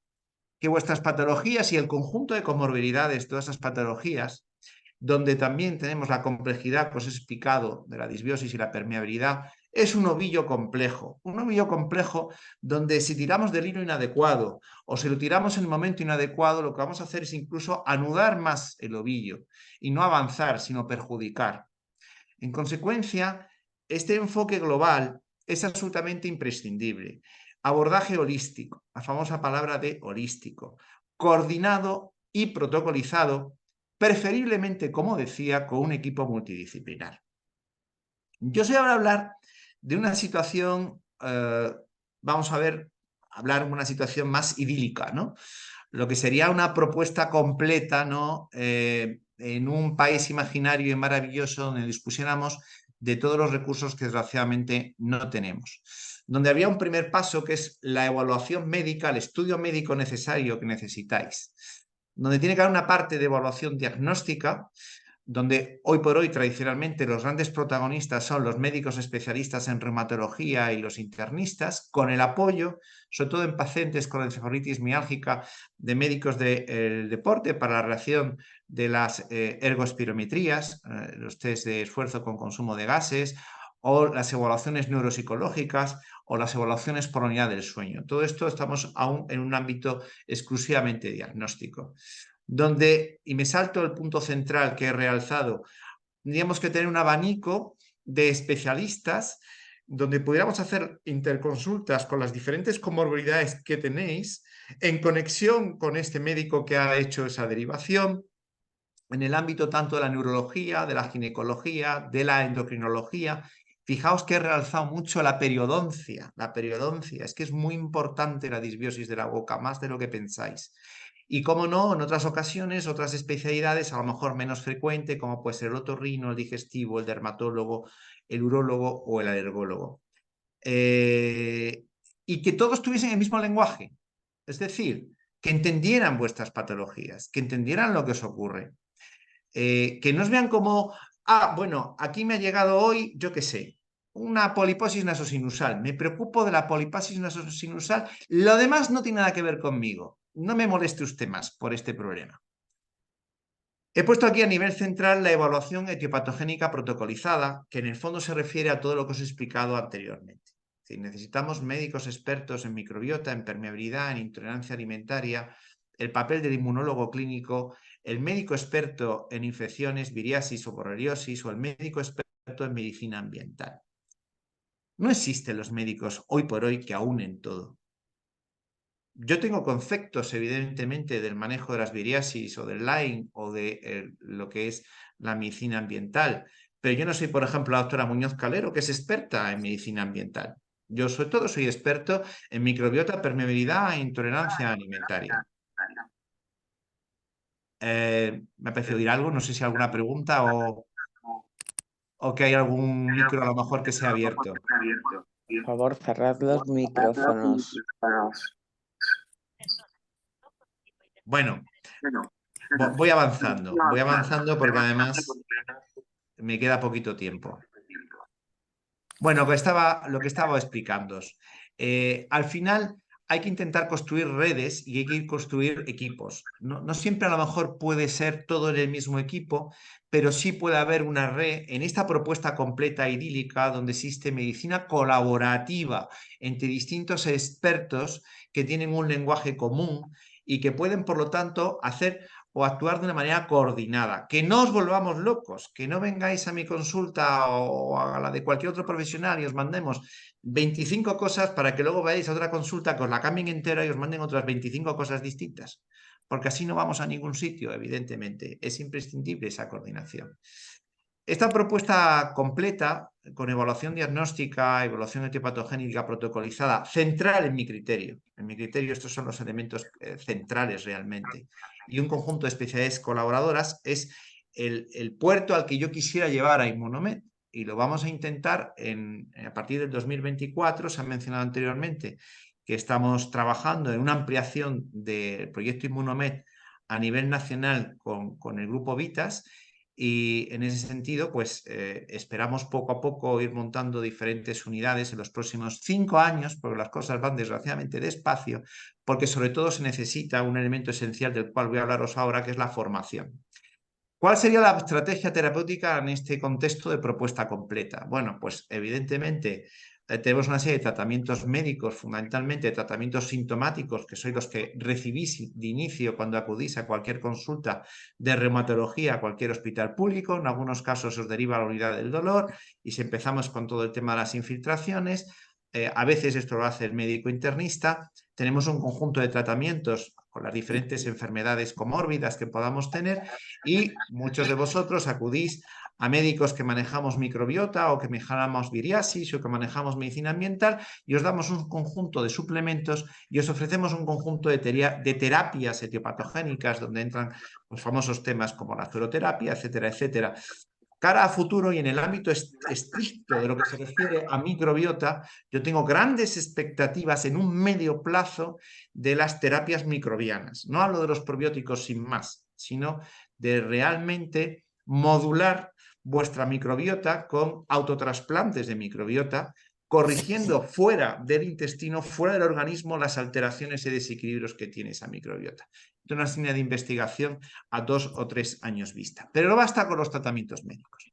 Necesitamos el apoyo del equipo en el ámbito de la alimentación, en el ámbito psicoemocional y en el ámbito también de las terapias físicas. Lo decía ayer el doctor Castillo, que tuve el gusto de escucharle, la verdad es que me encantó su presentación y va muy en esa línea también. Es decir, no se trata solamente de un tema, es un conjunto de acciones las que hay que abordar para conseguir los resultados deseados.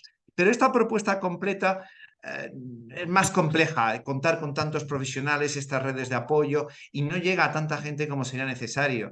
Necesitaríamos, y eso sería mucho más simple, simplemente médicos expertos de verdad en fibromialgia y encefalitis miálgica, que tuviesen una formación clínica sólida, que tuviesen una formación en todas estas variantes etiopatogénicas tan importantes como es el tema de la medicina ambiental, de la microbiota o de las viriasis, conocimientos del sistema inmunológico realmente adecuados, que tengan esa visión global y que empiecen a generar interconsultas con especialistas de apoyo al inicio para el estudio diagnóstico, como pueden ser los mismos que comentaba anteriormente, o con otros especialistas de acuerdo con las enfermedades comórbidas que se estén padeciendo. Y en coordinación, no podemos estar atendiendo el problema a lo mejor de la fibromialgia y nos estamos olvidando, por ejemplo, de un problema de endometriosis. No. Hay que atender todo en su conjunto porque todo tiene vínculo entre sí.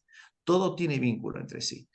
Y en este planteamiento de propuesta simplificada, desde el punto de vista de la parte de tratamiento, sería ese médico experto en fibromialgia y encefalitis el que tendría que abordar tanto los tratamientos sintomáticos como los tratamientos de suplementos, como las terapias etiopatogénicas y el amplio abanico existente que se va a ir abriendo, como os he dicho anteriormente, con terapias microbianas.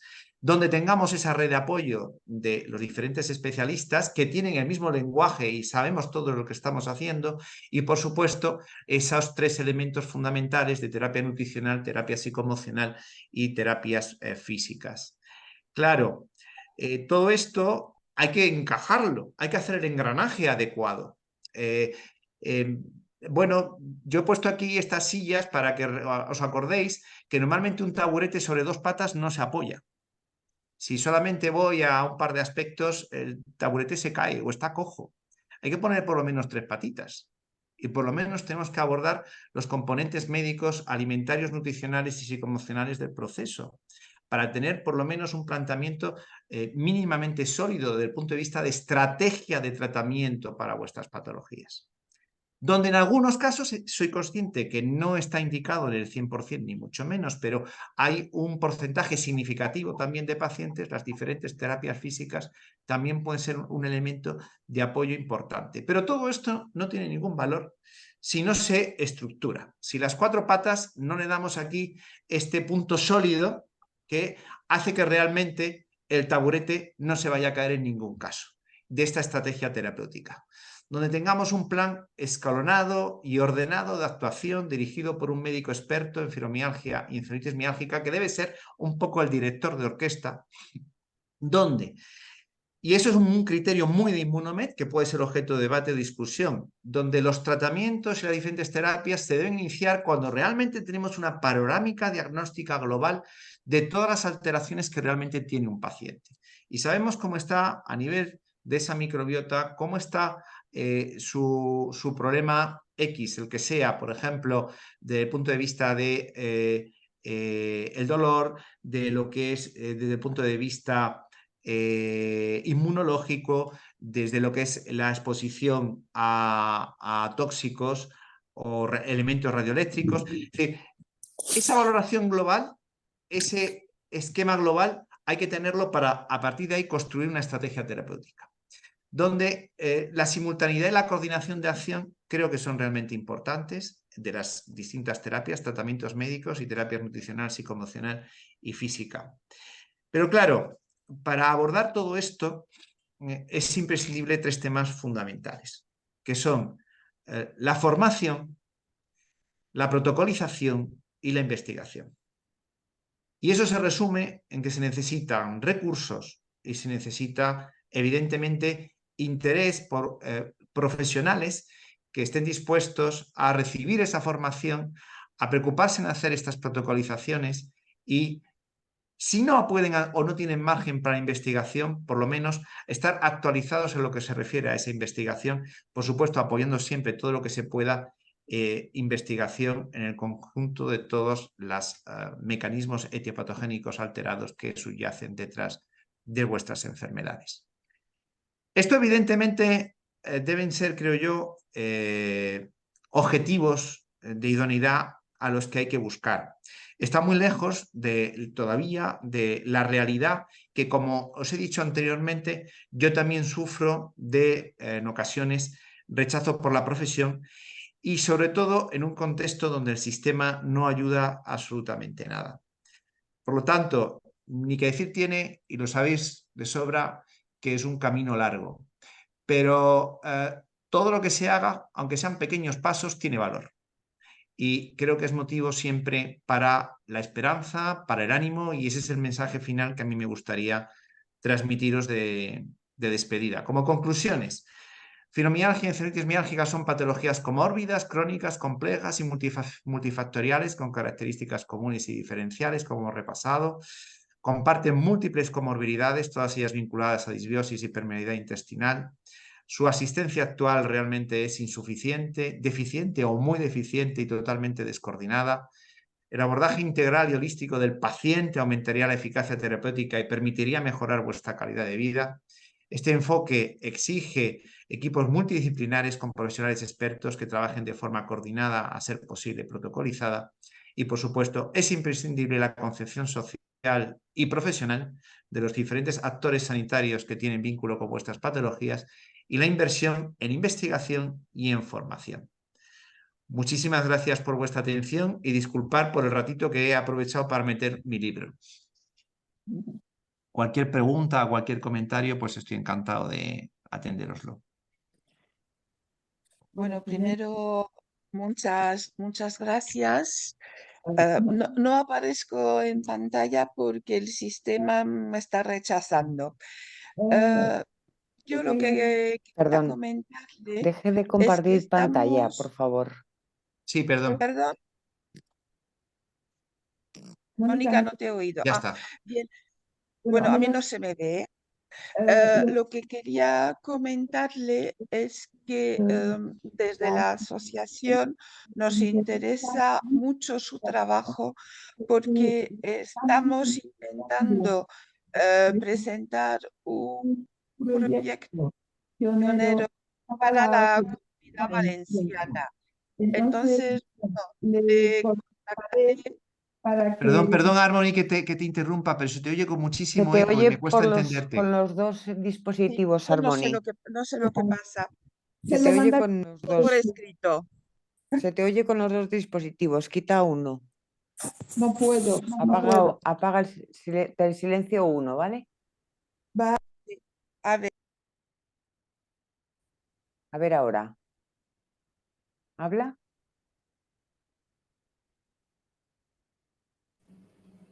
Harmony. ¿Harmony? Están silenciadas los dos. Ella ha silenciado uno y yo le he silenciado el otro. A ver.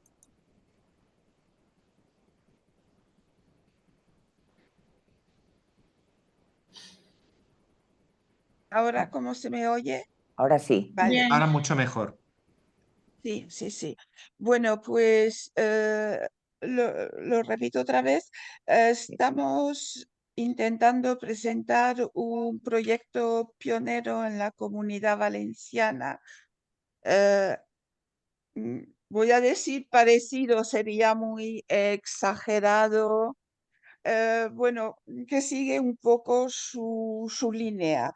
Entonces, bueno, ya le contactaré en privado para pedirle su material y incluirlo en nuestro proyecto, claro, nombrándole a usted, porque no lo hemos hecho nosotras. Yo lo que puedo decirte, Harmony, que lo que queráis en mi ámbito de colaboración, estoy siempre disponible en ese sentido y lo que se pueda avanzar. Os voy a decir una cosita y vinculado a vuestro caso. Os voy a contar un tema que ocurrió en la medicina en los años 90, 80, 90. Yo terminé la carrera de medicina, creo que fue el año 91, 92, que acabé la carrera de medicina. Llevo 30 años de ejercicio. Cuando yo estudié la carrera, la infección por Helicobacter pylori, que creo que a todos os sonará, las úlceras se operaban, era una desconocida. ¿Cómo se va a tratar una úlcera con un antibiótico? ¡Qué barbaridad! ¡Qué grandísima barbaridad! ¿no? Y muchos colegas veteranos se rasgaban las vestiduras. El proceso de que el conjunto de la profesión aceptara que las úlceras se infectaban, era por un bicho, por una bacteria, más o menos duró una década.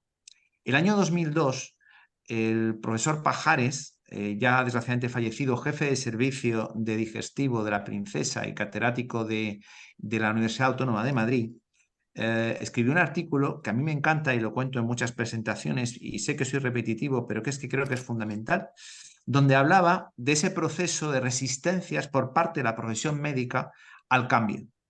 En general, la profesión es muy reacia al cambio, es decir, todo tiene que venir súper avalado.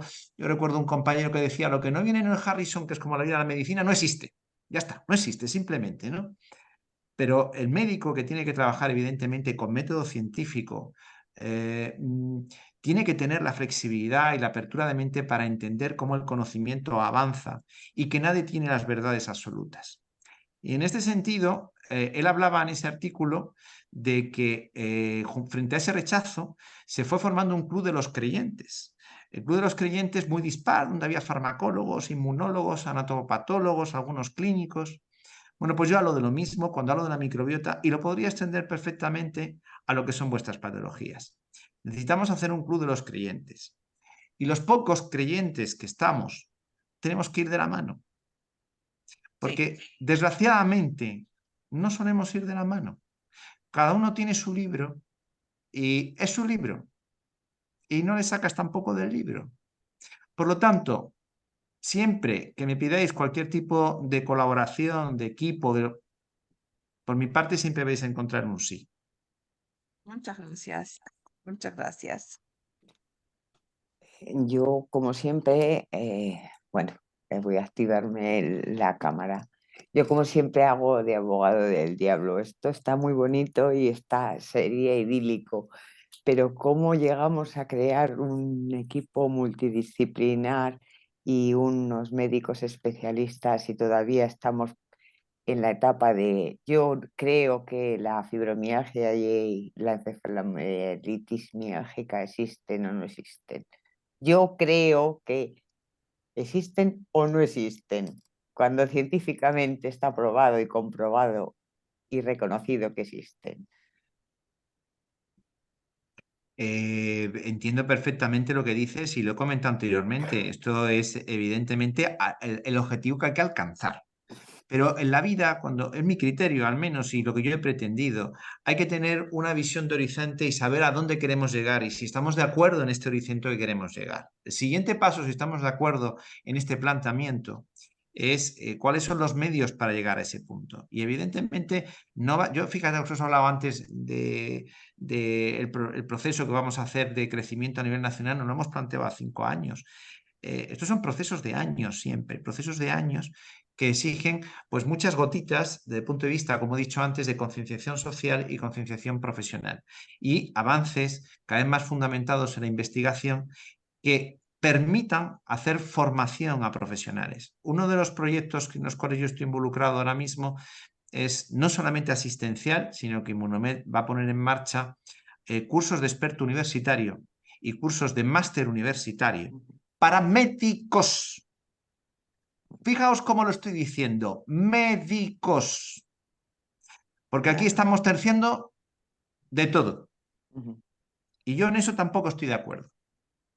Yo creo que tiene que pivotar la atención de vuestras patologías sobre médicos. Me da lo mismo que de origen sea un médico de familia o un internista o un alergólogo, un endocrino, un reuma, un neuro. Médicos que quieran realmente participar, integrar y aprender cosas que desgraciadamente no se enseñan en la carrera, porque de bioquímica se sabe muy poquito en la carrera, por no decir lo más básico. De tóxicos, prácticamente cero, y de microbiota, cero. Y siguen siendo todavía los pregrados de medicina así. Claro, acceder a ese punto es más complicado, pero acceder para una formación posterior, me basta con que tengamos un pool a lo mejor de 200 o 300 médicos de aquí a 3 años. Eso ya sería una primera escala. Y estamos diseñando esos cursos de Spector y máster universitarios sobre microbiota, donde yo tengo en mente dejar un gran apartado a vuestras patologías dentro de la docencia de esos cursos de máster universitarios. Lo estamos negociando y yo espero poder tenerlo en marcha en septiembre del 24, porque los plazos hay que asumirlos así, con muchísima paciencia. Doctor, Sí. Juan. disculpe, tengo dos preguntas o consultas de explicación. ¿No sería lo normal que los médicos de enfermedades minoritarias, enfermedades raras, la unidad de enfermedades raras, por ejemplo en Valencia, no conocen lo que es la microbiota, lo que es un análisis analítico de teletest de la microbiota, que sería lo imprescindible para poder derivarnos a cada unidad? Pero no tienen conocimiento. Les llevo análisis de microbiota con disbiosis intestinal, con un montón de cosas que usted ha puesto, de oxidación, de disfunción mitocondrial, y no tienen la K2 elevada, no saben lo que es. Muchísimas cosas no tienen. Lo lógico es que empezaran en un principio por internistas de unidades de enfermedades raras. Si me permite este contexto, no estoy de acuerdo en que ese sea el nicho de médicos al cual hay que dirigirse, porque vosotros no tenéis una enfermedad rara. Esto no es algo tan excepcional, aunque afortunadamente los pacientes graves, muy graves, no son tantos, pero los hay y sí es significativo. Basta con que tengamos 5 pacientes muy graves como para que sea fundamental. Pero vuestras patologías son mucho más prevalentes de lo que se piensa.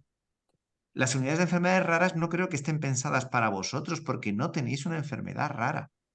Vosotros tenéis que tener vuestras propias. Ese debe ser el objetivo al cual hay que conducir de aquí a 5 o 10 años. Vuestras propias unidades en cada hospital, sea público o privado, no dentro del nicho de enfermedades raras. La segunda parte que me dices de ausencia de formación total, absoluta, cero, no se sabe nada. Fuera de los 5 gatos, que somos 5, que nos dedicamos a estas cuestiones. No se sabe nada. Porque mira, yo cada día que pasa, Juani, tengo sensación de que soy más ignorante. Te lo digo en serio. Porque esta historia de la microbiota es el universo entero. Entonces, soy consciente que me estoy acercando al universo mirándolo con un canutillo estrechito, donde pongo aquí el punto del telescopio, y luego lo pongo aquí, y luego lo pongo aquí. Y me quedo con 3 o 4 cosas. 3 o 4 cosas que ya tienen valor. A mí cuando me critican en ciertos foros, incluso de lo que son la Sociedad Española de Probióticos, Prebióticos y Microbiota, perdón dicho, Sociedad Española de Microbiota, Probióticos y Prebióticos, SEMIPIP, donde yo defendía la utilidad de hacer un test de microbiota. Y los allí profesionales, que no había más de 40 o 50 médicos, la mayor parte eran nutricionistas, biólogos, fisios, etcétera, etcétera, interesados en este mundo, lo cual ya tiene mucho valor y es fenomenal, pues empezaban a poner todos peros respecto al tema. Lo primero cuando uno maneja un test es que hay que entender sus insuficiencias. Aquí no hay un test perfecto, ninguno es un test perfecto. Pero si tú entiendes sus insuficiencias, tienes la capacidad de sacar partido y poner en su justo término ese partido que le estás sacando. Sabiendo que todo es evidentemente relativo, en un contexto todavía de conocimiento parcial, donde hemos puesto el foco en el telescopio en 5 cosas. Y sé que esto es mucho más. Pero también sé, porque yo, como he dicho anteriormente, tengo vínculo con el laboratorio microbiable, es donde se está trabajando e investigando en poner en marcha la microbiota purificada humana y futuros tratamientos de terapias microbianas. Investigadores básicos que ya trabajando en microbiota, algunos de ellos 20 años. Y es una gozada estar con ellos y participar de todos esos proyectos e investigaciones que estamos haciendo. Pero todo eso lleva su tiempo. Por eso decía, es necesario seguir en esa investigación, que evidentemente son nichos concretos. Pues yo tengo este nicho relacionado con la microbiota, igual que la doctora Oltra, por ejemplo, que va a hablar esta tarde, pues tiene también su nicho, que es maravilloso y estupendo. Y Elisa y yo estamos en conversación, coordinación, todo lo que se puede, evidentemente. Aunque seamos 4 gatos, 5 gatos, lo que tenemos que intentar hacer, en la medida de lo posible, los pocos creyentes, es coordinarnos. Y coordinarnos con vosotros, con los pacientes. Y tenemos que poner ese objetivo, no ir a las enfermedades raras. Y hay un proceso de formación enorme. Ellos no saben nada, tienes que entenderlo, Juani. Es que no saben, es que no lo han estudiado. Y además se une con la poca o la, no sé si es poca o poco interés además. Porque tienen muchos pacientes, poco tiempo y claro, muy cargados. Entonces es como la tormenta perfecta, digamos. Somos enfermos muy complejos para ellos, con poco tiempo. Y bueno, pues mira, esto y ya está. Y pasan al siguiente.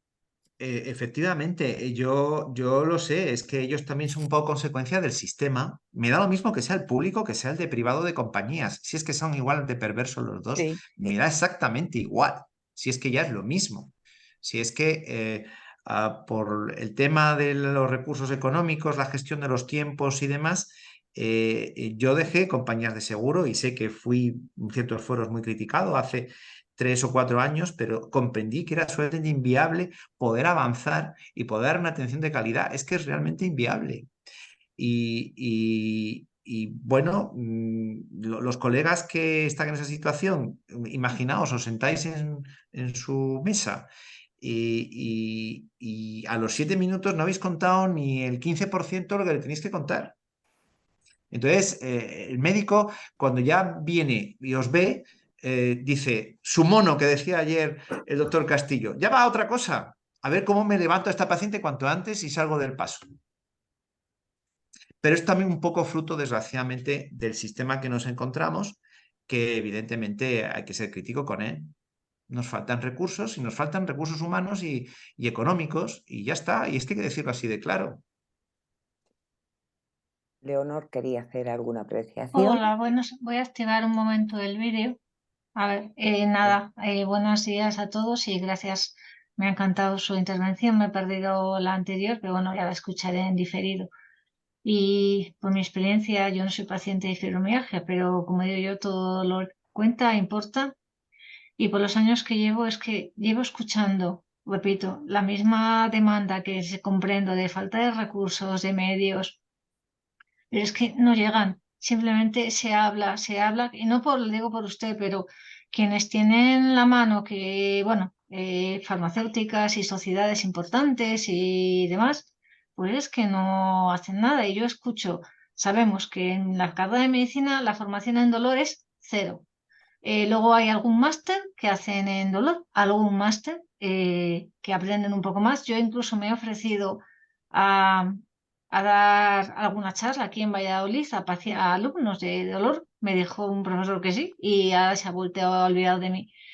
Pero, insisto, lo he puesto en el grupo. Aquí, por ejemplo, y se quiere exportar a otras comunidades autónomas, son los niños mimados, así lo digo yo, de la Consejería de Sanidad, un grupo que ha hecho el afrontamiento activo contra el dolor, que es un poco relacionado con la neurociencia. Grupo de fisioterapeutas y psicólogos que consideran que el dolor no es crónico, es dolor persistente, que el dolor se cura y que atendiendo a los libros de Mosley explicando el dolor, la neurociencia y el famoso doctor Arturo Goicoechea, que me reservo mis comentarios sobre él, pues que es cuestión de voluntad, de afrontarlo de manera activa y llegan los pacientes a esas unidades después de pasar una serie de test y les dicen que tienen que dejar toda la medicación que toman y que a través de sus ejercicios pues ya el dolor se cura. Porque a mí me lo ha hecho una fisioterapeuta que está en ese grupo. Yo he curado a una paciente de fibromialgia. Palabras textuales. Y esa es la idea que cala. Esa es la idea de que ellos curan el dolor, y así aparecen los titulares, curan el dolor sin fármacos. Y no tienen ninguna relación con la unidad de dolor de tratamientos de otro tipo, porque pues no hay, yo no sé de qué habrá el problema de, pues es lo que no interesa. Entonces, si ya partimos de que para algunos fisioterapeutas ahora está de moda la que yo creo que es muy buena, la neurociencia, pero para determinadas cosas y para determinados dolores no podemos ser categóricos. Yo soy consciente de que tengo un dolor complejo, no soy una paciente compleja y que el mío no se va a curar nunca. Lo único que aspiro a que me alivien hasta que aguante la calidad de vida. Entonces, necesitamos más médicos implicados, pero el sistema es que mi impresión os echa del sistema. O os aparta o os relega, porque no sois lo que va, lo que se lleva ahora de me funciona el tratamiento y qué bien, y soy un paciente activo, empoderado y estoy muy de acuerdo con todo. Entonces, cuando uno se queja y como usted iba un poco no contra el sistema, sino que el sistema debe actuar, pues yo le agradezco muchísimo, pero veo lo que veo y la verdad que hay que hacer, hay que seguir trabajando. Yo no digo luchando, hay que seguir trabajando, pero quien tiene que trabajar más son ustedes. Y llamar a las puertas, porque nosotros no tenemos esa capacidad, aunque sea una asociación y Harmony lo haga fenomenal, pero no tenemos esa capacidad de llamar a todas las puertas e intentar que simplemente se nos escuche, que somos no solamente pacientes, yo siempre he dicho que somos la parte más importante del dolor, la X de la ecuación que hay que resolver. Y no se nos escucha. Somos, y perdono por la expresión, buenos clientes para la industria farmacéutica, más que pacientes. soy un poco crítica, pero bueno, me considero que en este foro puedo decirlo. Gracias. Solo Claro, dos o tres comentarios muy breves. Comparto lo que has transmitido y creo que esa visión crítica es compartida por todos los que estamos aquí ahora presentes y es lógico, estemos en una parte o en la otra. Estoy de acuerdo contigo que la mayor responsabilidad está sobre todo en los profesionales y por eso yo siempre hago un llamado a los profesionales creyentes, aunque cada uno tenga su propio libro, que tenemos que hacer un esfuerzo entre todos para buscar consensos y ser un poquito más fuertes. Es decir, yendo por separado no llegaremos nunca a ningún sitio. Y luego me parece muy importante la reflexión que has hecho respecto al concepto de la curación o no curación. Yo creo que efectivamente la gestión de la expectativa es fundamental en vuestras patologías.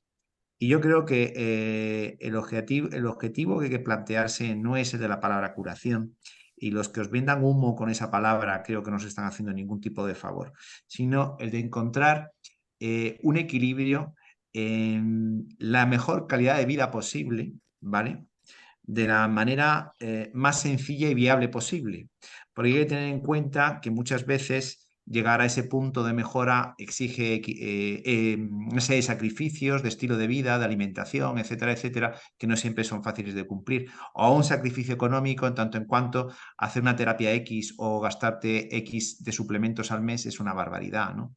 Entonces hay que buscar los equilibrios, la búsqueda de los equilibrios para tener la mejor calidad de vida posible. creo que estamos de acuerdo. Yo comparto un poco la teoría de Leonor, que hay mucha gente vendiendo humo y que nos agarramos a un clavo ardiendo porque nos vemos muy mal y en algunos casos desesperados y bueno, pues ahí hay un nicho también de gente que bueno, pues que a lo mejor hace un flaco favor a todo y que hay que mirarlo todo con lupa y analizarlo muy bien. Sin duda, totalmente de acuerdo. Hay que oír un poco de esos cantos de sirena. Doctor, Dime, Juani. uno de los mayores problemas también es que yo estoy súper de acuerdo con todo lo que usted dice y las diapositivas me han encantado porque la información es todo lo que engloba nuestras enfermedades. Pero usted trabaja, creo que en lo privado, ¿no? Así es. ¿Cómo podemos poder llegar a ustedes? ¿No se plantean el que podamos pagar una pequeña cuota como si fuera, no sé, los seguros o no sé qué? Pero es que en cuanto tenemos enfermedades, esas enfermedades en un seguro ya no nos cogen. Entonces, ustedes no se plantean hacer una cuota pequeña, aunque sea para el que se quiera asociar a ustedes, poder visitarlos a ustedes. Pues mira, esto que estás diciendo, Juani, es una cosa que hemos mirado, es decir, que no me suena extraño ni muchísimo menos, porque soy consciente que los costes de los estudios y los tratamientos son disparatados y son muy difíciles. Es decir, a lo mejor en suplementos os estáis gastando 200 euros al mes, de media, y os Más, estáis gastando en mucho una más. consulta privada otros 200 euros de media. Y os estáis gastando en un esfuerzo X que hacéis en una terapia, la que sea, a veces 2.000 o 3.000 euros. Eso no hay quien lo soporte al final. Sí, yo soy consciente. No puede soportar a lo mejor un 2-3% de la población, pero no lo puede soportar todo el mundo. Porque, a ver, casos más leves, estoy pensando ahora mismo en patologías cutáneas, yo tengo bastantes pacientes que vienen solamente con problemas dermatológicos, por ejemplo, complicados o severos, ¿no? Eczemas muy severos o psoriasis muy severas, etcétera. Eso me ocurre también con frecuencia. Pero claro, el control de ese tipo de situaciones, si a lo mejor es más monopatología, no es tan pluripatológico, etcétera, es mucho más sencillo y bueno, pues es un dinero que se gastan durante un tiempo y eso es más asequible a un grueso de población. Pero en vuestros casos en particular, donde son procesos crónicos mucho más complejos y con muchas más comorbilidades, donde tenéis un poquito la piel, las hormonas, tenéis el dolor, tenéis la diarrea, tenéis un poco de todo, ¿no? Evidentemente el coste se multiplica, son necesarias más pruebas, son necesarias más visitas. Claro que me lo he planteado. Y Monomed no deja de ser, y yo soy una persona muy transparente, es un esfuerzo y un planteamiento que monto yo, donde tuve la infinita suerte de contar con unos socios inversores estupendos. Ha sido un camino muy difícil, con muchas complicaciones, con muchas dificultades que ahora no vienen al caso, pero no deja de ser una pyme, no dejamos de ser una pyme. Negocio. Y la posibilidad, cuando tú planteas una posible financiación, tienes que apoyarte en el sistema financiero. Y el sistema financiero tampoco es sencillo acceder a él. Vamos a ver si ahora que vamos a ser un poquito más grandes, a un par de años vista, y vamos a tener centros fuera de lo que somos ahora mismo, tras la formación de los profesionales adecuada, lógicamente, que es fundamental, y nos vamos a encargar nosotros de esa formación, etcétera. Al ser un poquito más grande, es viable el conseguir financiación, porque al fin y al cabo, cualquier financiación que hagamos, luego los bancos, los riesgos, te lo asumen a la pyme. No sé si me estoy explicando, Sí. ¿vale? Entonces, bueno, lo vamos a intentar. Y digo financiación porque, aunque para lo que es el mantenimiento se puede plantear una cuota más pequeña, a lo mejor mensual, por desgracia, sobre todo el paciente de inicio, que tenemos que ver una serie de pruebas que son 100% privadas, pues ahí ya suma un importe inicial bastante grande, que es el que vamos a intentar financiar. Hacer un pack donde pueda entrar las analíticas con lo más importante, donde pueda entrar la microbiota, donde puedan entrar las pruebas de gases, donde pueda entrar la evaluación médica, nutricional y psicológica, y bueno, pues ese pack que sea X, ofreceroslo financiado. Pues esa es un poco la cosa que nos gustaría, y yo espero tener en un momento dado la capacidad de poder ofreceroslo. Muchas Perdona gracias. que hablo mucho y me enrollo mucho. Me cortáis cuando queráis, ¿eh? Es que es muy interesante todo lo que está diciendo. Sí, sí. Desde luego, sí. Y es muy importante, sí, porque el tema financiación en nuestros casos es sangrante, porque te vas dejando lo que no tienes por día a día. O sea, y es así, sería importante, sí. ¿Alguna cuestión más en la sala? Bueno, pues yo daros las gracias por esta oportunidad, y como te he dicho antes, Harmony, lo que queráis me decís y hablamos con calma. Además, yo, por circunstancias personales, coincide que ahora estoy yendo a San Juan cada 3 o 4 semanas. Yo vivo en Campello. Yo también en Campello. Sí, Desde bueno, Pues ya nos podemos pues ver. cojo, por ejemplo, este día 31 voy para allá, pero vamos, voy y vuelvo el 1, es decir, que ese va a ser muy breve, pero Sí, sí va a haber ocasiones probablemente de ir fin de semana completo y tal, y podremos también vernos en persona si queréis algún día. muy bien, Muy perfecto, bien. perfecto. Muchas gracias. Gracias a vosotros. Muchas gracias. Y a Muchas vosotras. Muchas gracias. gracias.